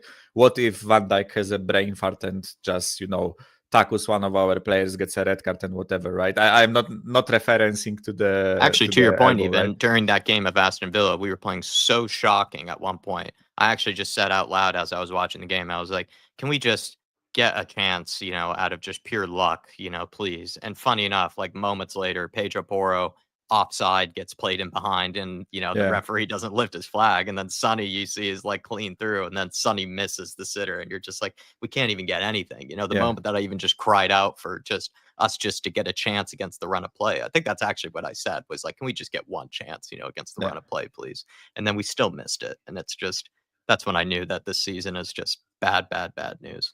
Yeah, Jack, I would go as far as to say, because I just said, like, purely by chance, maybe Liverpool get the player sent off and we somehow like scrape through, right? Honestly, with how this game looked on Thursday, right, I am like 90% convinced we would lose that 10v11, right? Because I just look at this team and they are devoid of confidence, they are devoid of plan, they are devoid of like structure. They are the gaps we leave, right? Because we've highlighted at certain points in like all of Ange's tenure, right, that we leave gaps in the midfield, or we leave gaps out wide, right, or that this system is not necessarily the best defensively, but we are good on the offensive, right? Which we are, right? If you look at the amount of goals we scored this season and previous season, right? It's one of the better goal scoring seasons, right, in our Premier League history, if you look at it, right? But now, right? Now we have gaps everywhere, right? It's gaps out wide, gaps in the midfield. We have a huge gaping gap in the front line, right? Because it's like some of the players that play there, it's almost as if they weren't there, right? Yeah.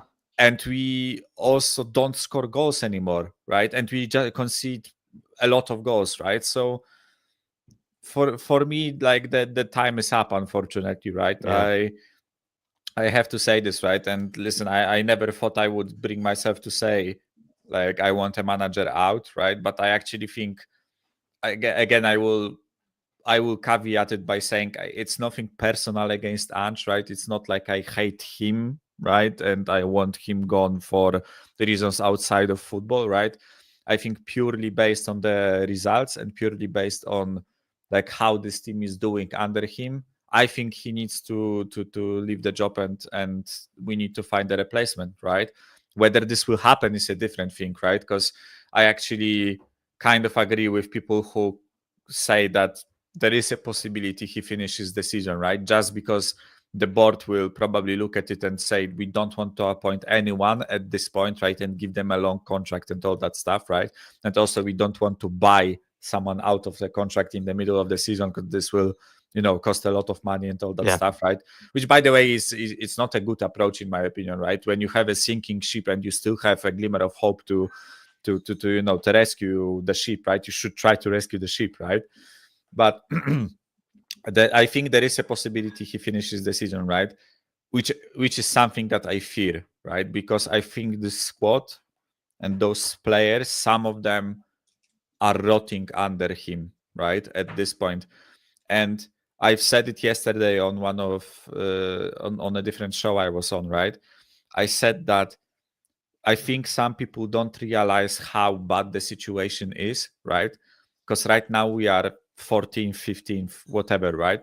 But if we stay in this position, right? If we, let's say Ange finishes the season and he doesn't turn it around in the league, right? Which is, for me, is a high possibility it happens, right?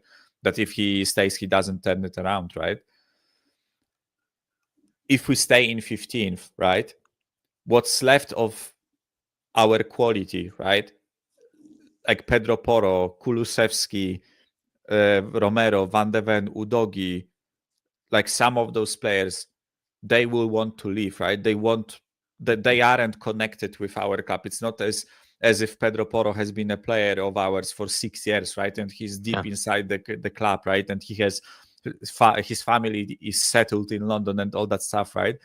If he gets a chance from, let's say, I don't know, Barcelona wants him, or Real Madrid wants him, or City wants him, or whoever, right? What stops him from leaving, right? And if it happens, right, if we stay 15th and our good players leave, this like anomaly that we are living right now, right? Because let's be honest, us being in like close to a relegation zone is an anomaly, right? It hasn't happened for over 20 years, right? So this anomaly, if those players leave, will become a reality, right? Next season will be the same, right? So for me, you have to try and stop the sinking of that ship, right? You have to do something. You have to change something, right? Ideally, I of course also have to caveat it, right? Ideally, it's the change of the ownership, right? But it won't happen like that, right? I don't expect to wake up tomorrow and see that, you know, Inik have sold Spurs, right, to someone, right? And this someone, like, you know, on the same day pumps $1 billion into our club and saves the day, right? So for me, the next best thing we can change right now is the manager, right? Because the transfer window is already over. We can't like try to fix it with transfers, right? So for me, the change of the manager is the only thing that can stop the sinking, right, of the ship. And that's how I look at it, right? And listen, I am like 100% gutted that we got knocked out of both cups, right? I expected this to happen, but I am 100% gutted. I was really sad watching the game on Sunday, right? And I was extremely sad watching the game on Thursday because the game was just bloody hell. It was like because I you know what I think it was hard on Thursday because you felt that the fan base really tried to get up for it, and then we just got smacked. So yeah, it just then it's you know, I made hard. a comparison, right? I made a comparison that football sometimes like it kills you in a certain way, right? Sometimes you just get stabbed in the heart, you know, 93rd minute dagger, right? And you just, you know, you get all that disappointment in like 2 minutes, and then it just washes away, and you know, you get on with it, right? But while we were playing Liverpool, right, I made a comparison that it was as if like a tribal village caught me in Amazon forest, right? They just tied me up on a stick and started slow roasting me over a fire, right? That's how it felt, right? I was just watching the game, right? And I was like, with every single passing minute, I was dying more and more and more. It's like slowly dying, right? And just 90 minutes passed, right? 90 minutes passed, right? And I was just sitting there and like, wow, we are in they are in a completely different stratosphere to us, right? Yeah. Liverpool. And you know what killed me the most, right? Listen, I know we have injuries, right? But you know, in the second half where it was still like 2-0, and I was like, Jesus, we don't deserve anything in this game. But can you just imagine if we somehow shithouse a goal, right? And then they bring on McAllister, Diaz, you know, Joe Gomez or whoever else. Like they made 4 or 5 substitutions that completely like took the stink out of the game, right? And also like Ange made changes that completely killed us, right? Because he changed like 2 of the 3 midfielders, made us ultra attacking. We are completely wide open in the midfield, right? Like 1 versus 3, Bentancur versus McAllister and 2 other guys, right? It just looked sad, right? Both games, they just looked sad, right? because the scoreline on Sunday, it flattered us, right? It should have been like 5-1. Let's be honest about it, right? Or like 5-2 if you want to be generous towards us, right? But yeah, it's just the reason I'm, as you heard before, Michael, the reason I'm at this point, I'm pretty much just off the Ange train. You know, I tried to be on it as long as I could, but the reason why I'm pretty much stepping off now is these players out of possession and in possession look like they have no idea what they're doing anymore. And in a way, to me, it looks like they're very frustrated by what they're doing too. Like there's a lot of body language to me that suggests like shoulder shrugging, kind of shaking of the head. Even Matisse Tell was doing it in the game, and he's only just come to the club. So for me, that's a sign of a team that is not happy with, you know, how things are going. And they also just look so devoid of any idea of what they're doing out there, that even if we did get players back, I don't see that changing. I don't see that all of a sudden just turning around. And combined with your argument too, which I never thought about, was to say these guys, you know, like the Kulusevskis and Romeros and whatnot of the world are going to stick around, you know, if Ange is going to stick around. In my opinion, I think those are very, very, very good players that you would want to try to keep around your club. I don't think you can just easily, especially a club like Tottenham Hotspur, I don't think you can easily just replace Kulusevski. I don't think you can easily just replace Romero, Van de Ven, all these sort of guys. Like those, in a way, are more important players, you know, to have around, you know, than the manager. You can replace them, but you have to spend a lot of money, right? We wouldn't do that. This is the problem, exactly, right? And the managers at this point, maybe even making them almost look bad at this stage. So it's just like because like I've seen a lot of like Pedro Porro slander, for example, right? This like Pedro Porro is one of my favorite players, right? I actually think he's an extremely good wing back, right? I think if you give him the possibility of being the offensive like part of the team, right? Which I know it sounds funny when you describe a defender by his offensive, like, you know, side, right? But I think there are systems or there are setups where you could allow him to bomb forward, right, and cover his position with like there is this thing called like no, it was the elbow tactic was something else, right? But there is this like possibility of playing one of the midfielders as a pseudo right back, right, when your wing back is bombing forward, right? That there is like playing free at the back, right? You can play Pedro Porro as a wing back, right, and allow him to be the offensive player, like Ruben Amorim or Oliver Glasner would use him, right? But yeah, I think in those scenarios, I think he's one of the best, like not in the world, right? But I think he's so good at that role, right? But we just use him in that role, right? He's not contributing right now because the guy has played like 2,000 minutes over the last 20 days, right? I honestly don't think that's an exaggeration, right? But he's just knackered, right? The whole team is knackered. We are riddled with injuries, right? And we are getting cooked on his side, right? Because the managers of opposition teams, they target that, right? They target him going forward and use that space to cut us open, right? And he's getting a lot of slack, right? Because people say, oh, he keeps bombing forward, right? Yes, because he's asked to by the manager, right? The manager wants him to contribute in the offensive line, right? So technically he's doing what he's asked for of, right? He is doing the role he's supposed to do. So we stand at the crossroads, right? Is he supposed to completely disobey what the manager says and do it like his way, right? Or is he supposed to try and listen to the manager, right? If he still has belief in him, right?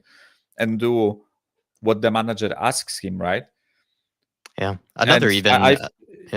there are plenty other players you can choose and make the same case, right? I think I said it plenty of times. I think we misprofile and misuse a lot of players in that team, right? I think Maddison has been misused, right? I think he's a shadow striker number 10 and we try to use him as a number 8, you know, deploying playmaker, right? I think we have Udogi, who is an overlapping fullback, and we use him as an inside you know, cutting in fullback, right? We have Bissouma, who is more of a number 8, and we try to use it as a number 6, and you can make plenty other examples, right? But I think there are good examples of players that he has potentially made, you know, look perhaps not as good. I actually think the best example would be in the last game, I think the midfield was so wide open. Oh, And I don't think it was down to the players. I do think it was down to the tactics that were being instructed in that game. And I think it left Bentancur.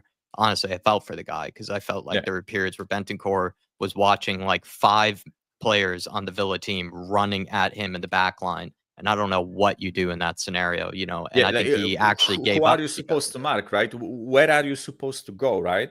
And listen, I think Eugene said it, right? I think Eugene said that Bentancur I gave was going to up. finish my point and say I think that Yeah, led to him sorry. getting frustrated and giving up on that second goal, actually, because Yeah. he'd just seen the team just run through him so many times that at that stage, I think he actually was like, fuck this, you know, I'm just going to let them score. Even though it's a terrible mentality, I think there is an explanation to why Bentancur sort of looked like that. If it was a one-off, right? If it happened to us in one game, right? I would say that it's a terrible mentality, right? But it's been happening for 3 months almost, right?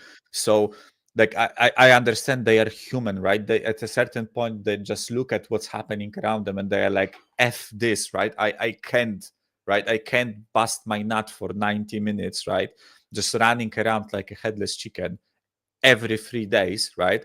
And it's not working. Why, right? Why should I do this? Why should I put my body at risk, right, of a huge injury, and just for this to not work anyways, right? Like, listen, Jack, I think we could talk about like each and every single player and position for the next hour, right? But I think the overall like message for me, right, is that I am disappointed with how this season has panned out, right? And as you said, right? I think we are unfortunately at this point where, even though I said I have nothing against like Ange personally, right? I start to get annoyed when I watch him speak, right? I watch his press conferences and I start to get annoyed, right? Yeah, me too. Just hearing him, you know, say things, right? Whether I think he's chatting nonsense or actually like feel for him for the injuries, whatever, right? But I just look at him and I'm like, mate. Mate, no, right? yeah, I know. Like you just want, like you're just actively looking to get pissed off by the next thing he says. Yeah. Because It's you're like just that it's done like when you with are it. in a relationship that's not working anymore, right? And the other person starts pissing you off with just like simple just things, existing. right? Yeah, Just existing. And I'm like, yeah, you know, I know what you mean. you've done nothing wrong here, right? But like, you know, I'm getting that I'm way. looking at you, right? I need a break. I think I need a break, but I am. Yeah, I've grown very frustrated in the last 48 Yeah. hours, I'd say, with Ange. I've really tried to be very, very patient about it, but Okay. I'm still, maybe, you know, a day or two goes by, I'll be a bit more balanced because I, like you, you've just said, I have a lot of sympathy for Ange and a lot of things. I think he's definitely been set up to honestly make life so much harder for him, if not fail, you know, pretty much. But at the same time, there are a lot of things I think he is getting wrong and doing wrong. And I don't think things are going to turn around, unfortunately, unless we do make a change. But that's just where I am at. And I could see the argument that someone made earlier from Josh that maybe you do just give him, he'd be kind of silly to do it, but maybe you do just give him, you know, until the rest of the season and just let the rest of the season peter out and sort of end in a very boring, dull way. And we just, you know, sort of assess from there and see if he can sort of prove people, give something for people to think about, or he just proves people more right, you know, by just continuing to lose games and stuff like that. You know, quickly, maybe it right? doesn't, now that they haven't done it yet, it kind of just, maybe that was their last chance to sack him. And now at this point, you do just sort of let him go for the rest of the season. Yeah. I have like two sides of this argument of whether Ange should stay until the end of the season or not, right? Sorry. One is against it, right? And the reason why I say it, right, was to first the point I made about like players leaving if we finish 15th, right? But also we are still in the Europa League, right?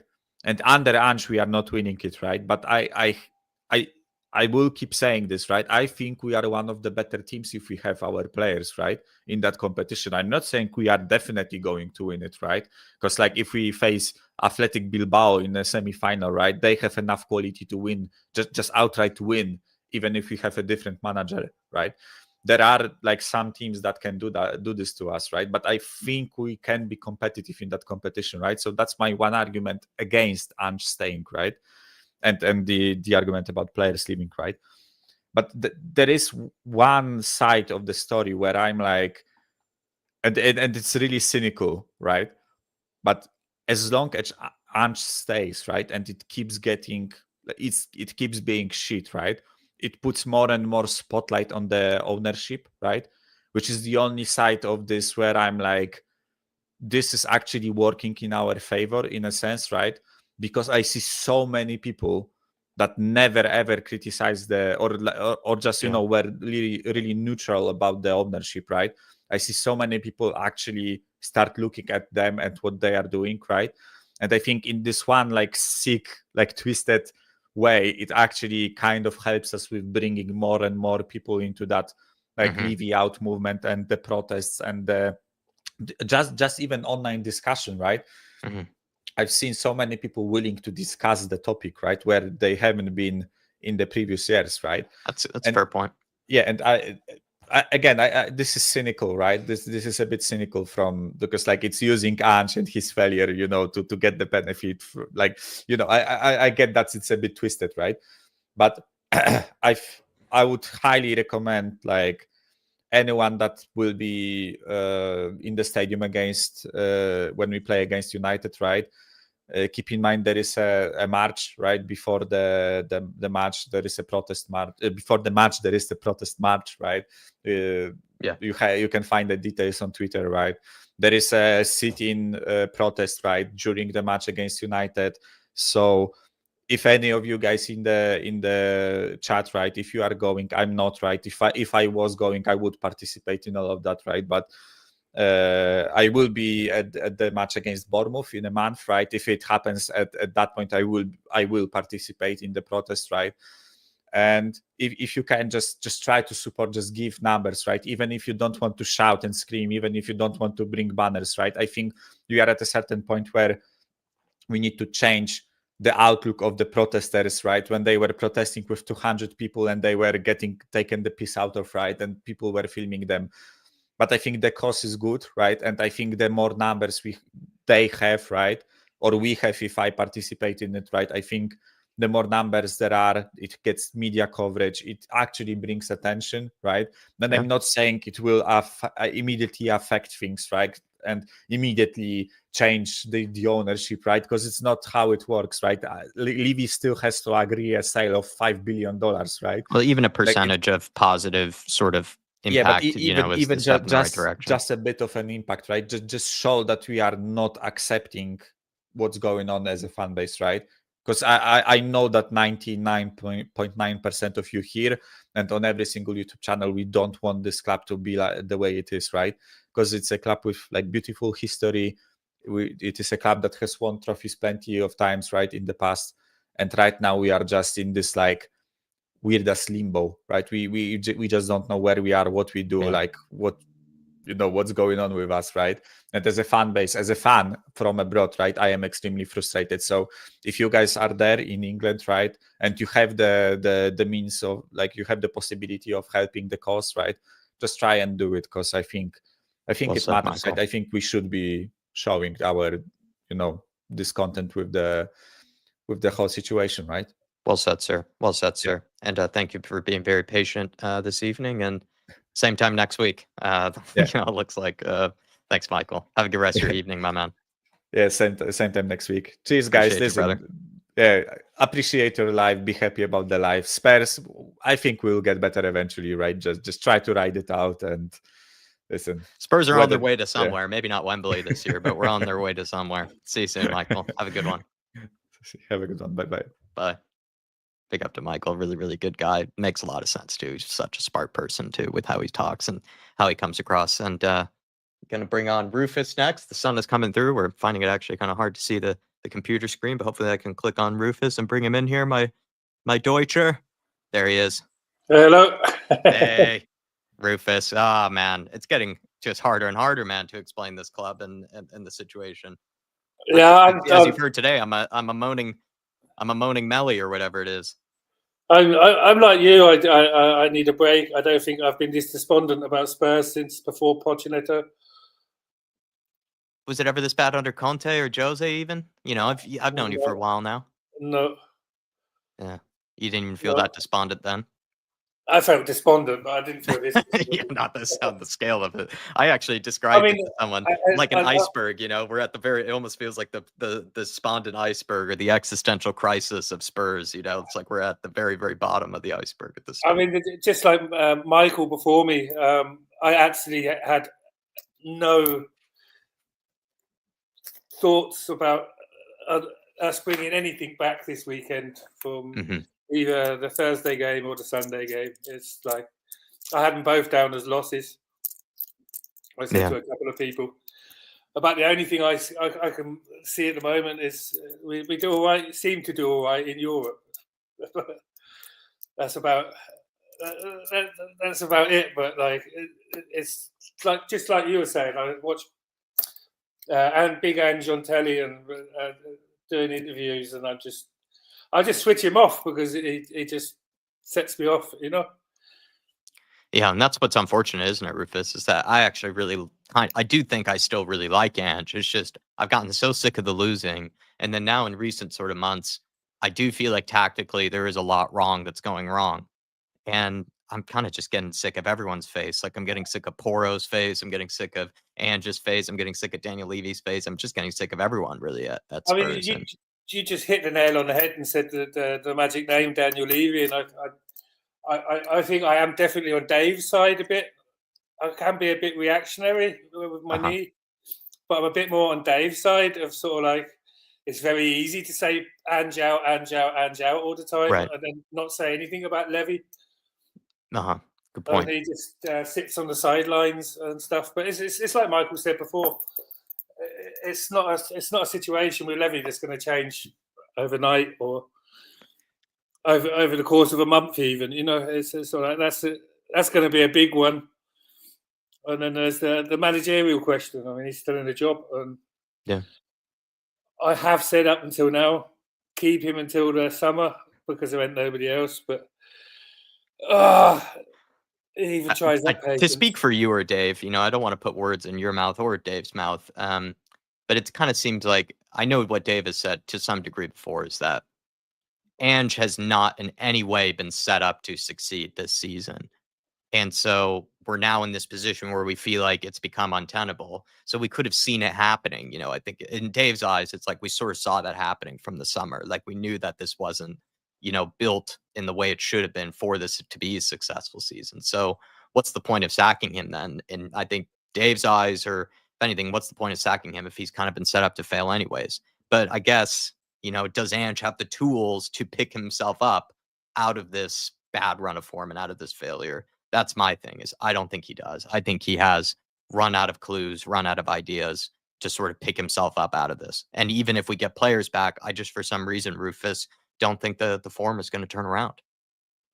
I don't think it's going to turn around overnight as well. The way that they just look out on the pitch, and it's it's exactly like you said. They even look clueless out there. They're shaking their head at each other. John Vidovic earlier was saying like you can't. Yes, you can watch funny memes of players like of people doing impressions of players, and then they do an impression of Maguire and run against the ball, and the ball goes the other way. And that's exactly how Tottenham sort of seem a bit at the moment. It's sort of like it's like a comedy of errors. That they just don't even look good.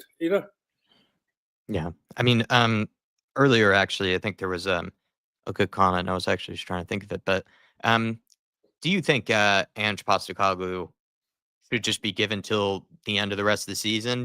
Like all we have left is, the Europa League now, and I don't think we're going to get relegated personally, Rufus, despite how bad things are. I don't think we're going to get relegated. So do you just kind of let him play out the rest of the season, or is there benefit in still changing now? Or putting in an interim manager, like an under-21s coach or something like that. He's just really doing my head in at the moment. I even see him at the side of the pitch during the game, and he's doing my head in. It's exactly like Michael said before me. It's like when you're with a girlfriend and you just really don't want to be with her anymore. Yeah, you're sick of their existence. Yeah, even just being there. Sick of their existence. That a couple of years down the line, you might turn around and say they're actually really nice. We just didn't get on. Yeah. It's just a bad time and a bad moment, you know, and It's a bad things just time and a got bad bad. moment, but it's just sort of like I just sort of like see him, and my hackles seem to go up at the moment. I mean, for the last few weeks, I've got the link. I haven't even come on the show because it's like Groundhog Day, you know. Well, Yeah, another loss. what it was for me, even yesterday, Rufus, was maybe you can sympathize with this. Was I for some reason kind of just woke up in a bad mood on Sunday. I knew Dave wasn't going to be there, and by already being in a bad mood, I was like, I kind of need Dave to get me through this. And now Dave isn't going to be there. I knew we were going to lose, just like you. Like I just was not going into that game with any confidence of any kind, despite being a happy clapper. And so I was just like, I don't know if I can put myself, you know, in front of all these hundreds of people again, you know, and just torture myself and like put myself through the pain. I think I'll just save myself the embarrassment just for this one, you know, just for this one game. I mean, And the watch along on Thursday. I mean, you and Dave were both the happy clappers before the yeah, before no, the that's game what is. started. You know, I think like that was it a real was kick in the really. stones, is we all got behind the team on Thursday, and then they just didn't show up, right? Which is a real kick in the stones. Yeah, I mean, you don't even get a shot on target. You know. What do you make of the fact that Ange is saying that they're still playing for him? Do you believe him when he says that? It's hard, you know, because it's sort of like most of the first team's bloody out, you know. But then again, the injuries started before they all compounded on him, you know. It's sort of like he was losing before he got all the injuries, you know. And I think that's why he's just putting my hackles up at the moment, because I don't know. I don't know if it is true, because I saw, you know, we saw Bentancur. If you saw that, Bentancur gave up on one of those goals to even try to defend, you know, the guy tapping it in. I've seen players in recent games like throw their shoulders down, you know, like sort of give this body language that they really just don't care anymore, you know, and they've shown signs of frustration. When he said, you know, oh, they're giving it their all, it's like I feel like a team giving it their all wouldn't look as frustrated and wouldn't look as pouty, you know, while they're playing. I tell you what, a player giving his all looks like Edgar Davids in a Tottenham shirt, running after a ball that you just know he's never, ever, ever, ever, ever, ever going to collect. They But kind he of will look like a run few. They look like 100 Tanguy miles an towards the hour end of their until careers. it goes over that line, or the whistle goes. There are a few players like Bentancur there didn't look dissimilar to what Tanguy Ndombele looked like, you know, in a Spurs shirt towards the end. Just a guy that just didn't give a shit, you know, anymore. And then to go from sort of like years ago, watching a player like Edgar Davids like play for any ball, every ball, even if he wasn't going to get the ball, and then watch today and just see people, and you just think, fucking hell, if he gave a couple of yards more, he could have got that, you know. Yeah, no, I think he could have kept that in, you know, or he had a chance of doing something with that ball, you know.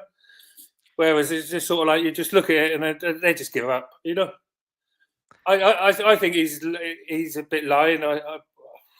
I think all the kids are for him, you know. Yeah, we've made that distinction today. Do you agree with that? That maybe the senior players are giving up on him, but maybe not the younger guys.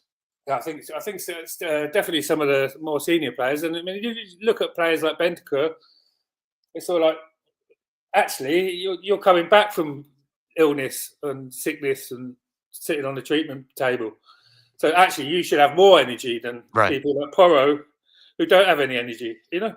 That's a good point, actually. And the fact that Bentancur is giving up like that, and he probably has more energy than some of the rest of these guys, you know, it's a fair point. It's sort of like, in one side, I don't see the point in getting rid of Ange before the summer. This summer, we can get somebody new in. We will get somebody new in. I can't see him continuing. Oh, pardon me. So is he just waiting for a bigger pool then, Daniel Levy? You know, and easier negotiations, maybe? I think so. Yeah. And it's almost like, too, he's just like honoring the agreement. Like he's just allowing Ange to sort of knock himself out of every competition. And then he could just sort of say, like, see, I give you your chance. Mourinho is another reason that he's sort of like leaving Big Ange in the job. That's my theory, too. Because there was a lot of criticism about sacking Mourinho before the final, you know? No, and people will never forget that. Even people who aren't Spurs fans remember that he did that. And I think it's a bit like that with Postecoglou at the moment. If he gets rid of him and then we don't do anything in Europe, but if he stays and we don't get anything in Europe, it all figures out the same. But I think Glenn Hoddle said, I watched the Glenn Hoddle interview, and he turned around and said Levy would have sacked himself after 5 years. 15 years ago. Yeah, right. And he's also, I think, I know the other David Harris, the Australian David Harris has made a point of this, is that Daniel Levy, despite, the 20 years of plus of, very little success, continues to give himself the biggest bonus of any chairman, in Premier League football. He pays himself more than anybody else does, despite, the lack of success, which really is incredible to think about. It's exactly like I said. At least make yourself third, make yourself third or fourth. Don't pay yourself the most. It's exactly like I said to you and Dave. It's a bit like, oh, my precious. I can't even see him going out 100%. I can see him going out 49%, or something like that. John Vidovic earlier, Rufus, I just want to ask you this because I didn't get to it because, I was letting conversation flow. But he was asking this earlier about you can't judge, like players, whether, they believe in the manager or not, whether they're still fighting for him or not. I had to kind of disagree with John. I think that's kind of part of, whether you're giving up on the manager or not, is if you see if the players are fighting for him. And in fact, I think there were some signs from this game against Aston Villa that some guys have checked out and some guys maybe aren't playing for him anymore. And I think that's part of being a football fan, really, is just sort of, looking at players' body language and looking at, so how are they reacting to this? And to me, it looks like a team that is pretty much given up on their guy. I think the biggest problem around the club at the moment is everybody seems to have given up. Yeah, everyone, including the fans. It's sort of the fans have really given up. Like, do you know what I mean? Like, I got a friend who goes home and away, and I've been watching his comments on social media, and he was like, "Oh, here we go again." You can tell actually by how loud the fans are, Rufus, that they're in that point where it's like a relegation team or something, where the away fans, they actually get louder because they just know that their team is probably just going to get walloped. So you just kind of go into it, just sort of sing your voices out, sort of. I think you know what I mean. It's kind of that maybe ironic type of behavior by British fans to sort of, sing your lungs out despite, your team is pretty terrible. I think I've noticed that in the away fan behavior recently. They're very, very loud. I think going a bit over what Michael said before I came on is that I don't think we can afford another season like this one, Mm-hmm. or even a half bad one, and still keep everybody. Yeah, it's going to be a hard enough job finishing 14th, 10th. Convincing these guys to stay. Convincing these guys to stay, but also convincing other really good players to come and join the Tottenham project. Yeah. I think it was. Yeah. Like so-and-so is better than us. So-and-so is above us.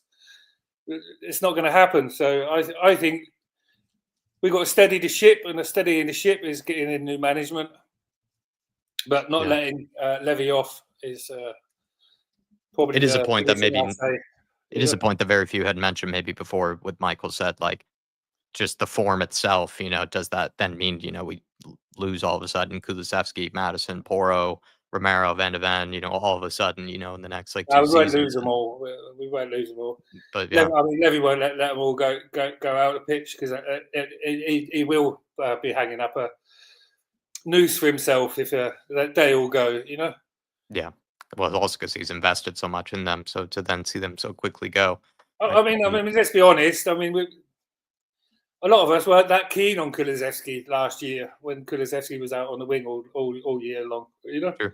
Yeah, true. And only in this season when he's stepped in and plays up the middle a lot, that everybody's raving about him. So I mean, I'm glad. I'm glad that he's sort of like found his position and he's playing good football. Yeah, sure. For us, so I think it'll be definitely hard to even this season is going to be hard to hang on to everybody, Yeah. But Rufus. Let's get a new boss in and then see where we go from there. Or just, I think, have to hold each other up for the time being, man. Just do more of these type of shows, do more of these type of conversations, then we'll just hold each other up for the rest of the season. That's what I think. We at least we all have each other at the end of the day. Maybe if Tottenham Hotspur can't nurse us through, I think we'll nurse us through. We'll hold on to each other for this next few months. Yeah, I think it's just a really hard situation. I mean, I can hardly talk about Spurs at the moment. Me too, man. I came on after several weeks of just looking at the link and not pressing the link, thinking, well, what am I going to say? Just staring at it. Still got a job and we lost on a Sunday, You're just staring at it, like an empty void. It's just like I'm not jumping in this time. I'm not jumping into the pit. Appreciate you doing it this time, though, man. Thanks for giving me some therapy. Good to see your face as well. Yeah, and I'll come on again next week and see how we're doing. Hopefully Dave is feeling better by then, and I'll be happy to see you. But Rufus, I enjoy catching up with you, man. I think you and I get along, and I like your vibe, man. And I'm sorry that Spurs are like this right now. Hopefully, I've seemed to have got myself into I always go on after Michael. Michael's very technical and speaks a lot about players and positions and stuff like that, and he leaves a lot. You can't unsay anything he said. So, like, I've adapted my style a little bit, and it's quite You're all nice. tough acts to follow. I just get to talk about Spurs.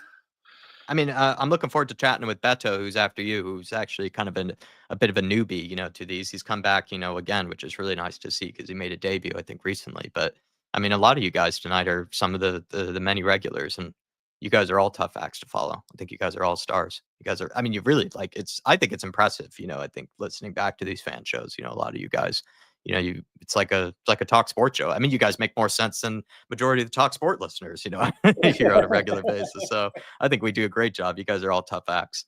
So that makes sense. Rufus, man, pleasure as always, sir. And thanks for clicking the link, man. Thanks for not just staring I at it. will say, come on, you Spurs, just because it's tradition. Yeah. Even if I don't feel like it. Have a good night, man. Spurs. See you, man. Big up to Rufus. Really good guy. Really, really good guy. I think he's has a good vibe about him. I think him and I would get along, watching a Spurs game together and just in life in general. But we're going to finish off with our last and final guest of the evening. It looks like no one else has been saving the link or anything like that. So we can end off with Betto, who made his debut last week, I believe. I think it was last week, or maybe it was a week before that. Maybe I was gone for the last one. At this stage, I'm losing my head with where Spurs are and where I am. But we're going to bring on Betto, see what he has to say. Hey, Betto, how are you? Hey, good. How yourself, man? Dude, as you can tell, I am slipping with Ange, with the club. I'm getting sick of everyone's faces, inside the dressing room and just around the club in general. How do you feel, man, after the Villa? Was that a breaking point? I think you said Ange in, though, in the chat, or something like that. So take it away, man. Take it away. Brother, I feel like personally, since Liverpool, I thought, okay, maybe Son could do something. And in the back of my head, I thought, like, man, this is the kind of game that Richarlison would just randomly get injured.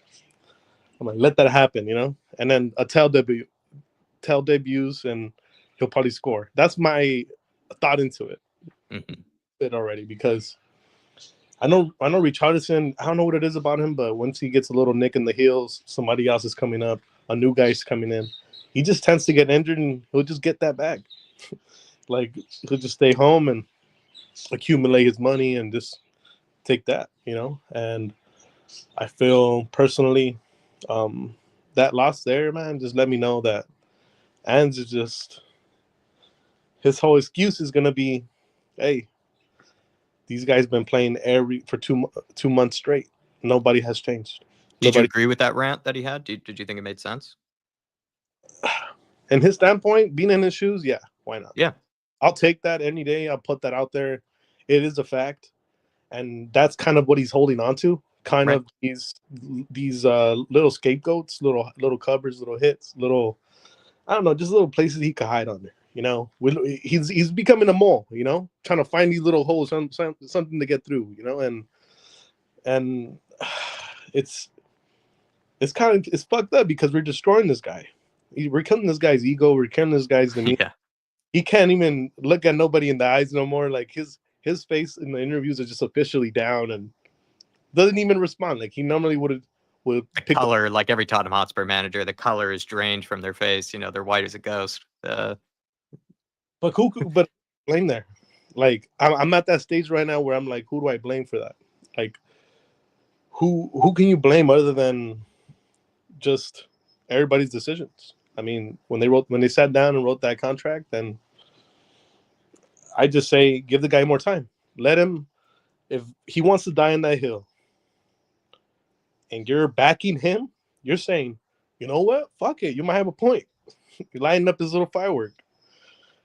So far up his Ange, like Expression says, he's gonna end up blowing up. It's a rocket we're putting under his butt and lighting him up. You're giving him funds. You're saying you're backing him. You're saying you're behind him. I'm your friend, and it's your birthday, and I know you for so long. I give you this. I'll give you a little piece of shit and put a little bow on it and say, "Here you go, man." It's still a piece of shit. It's still nothing. And probably 4 days after your birthday too, and in our case too. The fact that we signed these guys in February, not even January. Last minute, come on. It's like I see teams like Nottingham Forest getting these players over the line. I mean, I don't know what's so intriguing about Nottingham Forest. I mean, come on, like we've been here for so long. Like there's a stadium there. I mean, who knows? Maybe they're doing the I don't know. I'm losing. Do you think once Ange gets players back, that form would turn around once he does have a fully fit squad? Some people think it won't. Some people think it would. I don't want to, I don't want to corrupt your answer. So what do you think, man? Do you think things could turn around? We'll start winning some games again if Madison comes back, Romero comes back, Van de Ven come back. It is a lot of important players. Yeah, I mean, just simply having a little breath of fresh air, that second wind, having it in the bench, as far as like Madison. I think Madison is actually a good player. A lot of his good tactics, a lot of his good skills go underneath the radar because everybody's looking at, okay, why is he not picking that lock? Why isn't he making something happen? Why isn't he pulling something out of his ass? Because we used to have that in Eriksson, but Eriksson could hide behind Dele Alli and behind Lucas Moura, who come in second half and just literally save his energy. You got a player like Lucas Moura coming in second half and coming in so fresh, and his speed itself will just pick locks in the sub. You don't need to do a crazy spray and recovery. You got a guy who's willing to run a mile for a ball. Send it to him every single day, and we don't have that now. We don't have that guy. Like honestly, Lo Celso, that guy, he's Argentinian. Yeah, he has his little faults, but he was willing. He had that Argentinian blood. Once he's in the pitch, he wants to become. He knows he's going to have his eyes on him.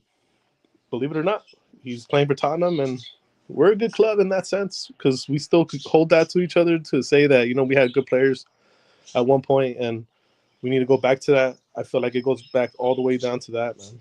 Like you go forwards, backwards, we don't have anything to hold on to as far as like a foundation to stand on. If tomorrow some guy comes and says, we're going to buy off the club, we're just gonna demolish it and this club end it. If this team's not worth funding any money to it, they cancel it, we're screwed. We're absolutely screwed. We have nothing to fall on. We have no foundations. I say we need honestly to just go back into our youth.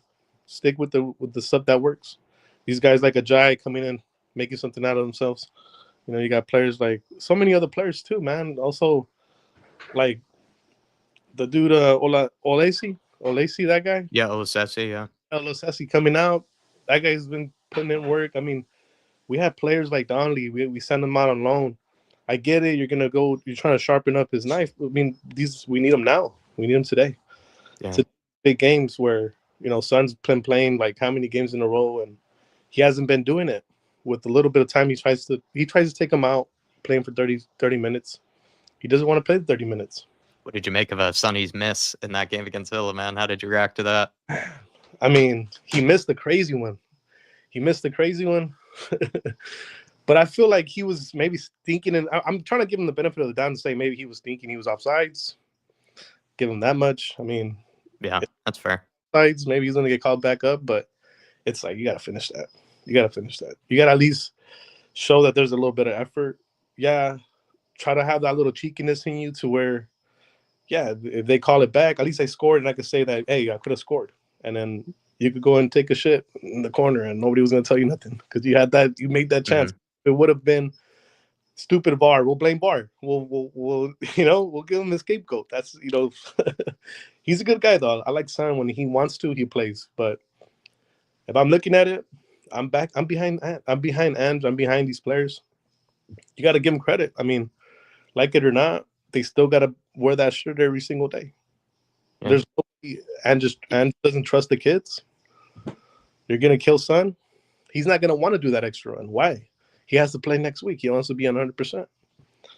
Do you think a lot of people who might have had doubts about Son this season, is that just kind of the confirmation, though, that maybe we're just getting maybe the decline of Son? Do you think there is a decline going on here? Or is this just a really bad season for him? Not at all. He'll just pick himself up next year? Not at all, my brother. I don't see it's a stinker from him. I see we're asking too much of a guy who doesn't get no rest. If we really look at it as far as games, how many games he has played, and we could consider him up there in the levels of so many other players that are consistently playing. I mean, this guy goes on international break. He goes to war if tomorrow in South Korea wants to attack North.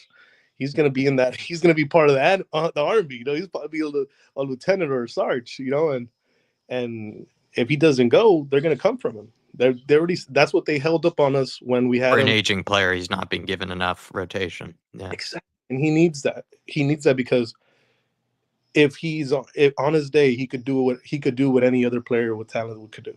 Any other player. I mean, we did day in and out. Those goals from outside the box with his right foot curving into the second post, bangers against Arsenal. That little Maradona X moment where he just Aston Villa too, like getting the ball from our half, a little chip pass, a little assist. The last assist I say from Harry Kane, that means something because you're gonna keep on seeing it, and that's how we're gonna remember him. That little Son moment where he just literally got the ball, just put it into space for his Son, and he took off with it and became Maradona. You know, but so he has that in his locker, but. We're killing him right now, asking for too much. We're making this guy wear the armband. We're asking him to also be a mentor to all these kids. And you're looking around, you're like, damn, like where's the other guy's injured? He's not probably showing up to the training. Mm-hmm. You know, we need Madison there. I mean, I say Van de Ven, they're putting him on ice for a little bit to contain him so he doesn't really get injured. But look what's going on. I mean, we need a guy like that in the back. Yeah, I know what you mean, man. Richie, man. Honestly, Archie Gray, he's been really knocking it out the park. He got put in the hot seat. He's been really coming out the other side, you know. Do you think he'll get an opportunity at midfield at some point? Or I thought he was. I was like, you know what? He did that change. He brought in Porto. I'm like, all right, bet. You're gonna keep Spence on his natural position, which is left back. You're going to put Archie, you're going to give him a chance to prove to the fans, you know, prove to us that, you know, we could see a player in there. So when that new coach comes in, people in the board, people with the shares, people with that have some type of influence up there, say, you know what, I'll remove my shares if you guys don't give an opportunity for Archie. I mean, he's holding it down. When they ask, who do you guys want to see? Who do you guys want to see in the field? Archie Gray. Put him in his position. Yeah, I mean, we gave players like Oliver Skip, who's in the bench, I think, for Leicester City now, doesn't even get a shout. When he was under Mourinho loved the guy. You know, there's comparisons out there of him to Gattuso in his time, just willing to fight for that ball, willing to do that, just that last-ditch challenge when it needs to be done. And man, I remember a game where he almost broke a guy's leg just because he wanted to win that ball. Yeah, Skip probably nearly took out a few people's legs. You know, that was one of my concerns with him. Was someone's a little too reckless at times. Betto, is there something I didn't get to let you say? There's something you felt like you wanted to get off your chest that maybe you haven't? I mean, I appreciate you for letting me talk, man. That's No, it. thanks for being very patient. Yeah, and honestly, like all the guys that have come on, and I heard a little bit of what they were saying, and yeah, man, it's just we're in a fan base where we look around and we can't even make a sense of it, and we feel like we gotta go and scream and shout with all our throughout the windows and say this and that. But I feel like it's more an internal thing, and the fact that they have not acknowledged that hole in the wall where the rats keep on sliding in, you gotta patch that shit up. Eventually, we don't have money for it. Put something there. Put a little stopgap. Do something. Do effort to do something. Mhm. And I think they did that this season. These 2 years with Ange. Well, last 2 with Ange. Like they gave him a little bit of the money. They didn't give him a lot of money, but they brought him players, and they told him something. Maybe he didn't like it. Maybe he wanted to go for. I was gonna say maybe he wanted Alexander Arnold in our team, or the Canadian from Alphonso Davies. Alphonso Davies. Yeah, we wanted somebody like that, and That'd be it's great. hell no. We get the guy. We could get a player that age, but we just can't get that build of a star. It would have been nice to get a left back of any kind, over the summer, let alone We went- Alphonso Davies. But I do see your point. Man. Yeah. our transfer wages went to Sweden, South Korea, and anywhere else. I mean, besides To Bournemouth and Leeds, with Archie Gray and Solanke coming through, and then also Burnley. So we spent it on a variety of different players. Just whether you think we spent it correctly or not, of course, is another matter. players, but I feel like we're bringing in too much future youth when we have our academy there that 2 years ago won the league when nobody thought they were going to win that league, the little cup they got, and the U20s. I think the U20s or the U17s, and I just go back on that where screw it, we're not going to bring anybody with a name. Let's see who's making the biggest noise in our academy and who's been doing it consistently. I think Lancashire deserves a chance to play more. Like let's bring the Harry Kane out of him. He knows how to. His whole penalty shoots, the way he plays. He got the best mentor in the whole in the market. In the world in that sense, as a striker. Harry Kane. I saw a penalty he shot, or just his shots when he was playing in the academy. I've seen a few of the highlights online that have been rolling around, and Harry Kane X, and yeah, dude, like he has a little Harry Kane in him that he loves. You give him a chance, he'll shoot. And he played against Galatasaray. You don't do that. You don't do that, and then don't play ever again. I get it. I'm just trying to hold him down because trying to prove to him to relax that they could do that red card. But I don't know. Give the guy credit. He's a youngster coming up. He deserves playing time. We're giving guys like Timo Werner more times than he is. I get it for his wages. Maybe they did in the contract. You have to minimum play 20 games. Who knows? Maybe. Betto, man, thanks for closing things off for me, sir. And I hope to see you back sometime next week, maybe with better things to talk about, but I'm not too sure whether that's going to be the case. But it's nice that we get a little bit of a break. We don't have to play midweek, so maybe these guys can get some rest. Yeah. I can get some rest. You can get some rest from Spurs, and we'll see them play this weekend. Yeah, man. Thank you for letting me rant. I appreciate it. No, that's what it's here for. That's what it's here for. Thanks for using up your time, very, very efficiently as well. I'll see you next time, Betto. Appreciate you. Great, come on, you Spurs. See you, man.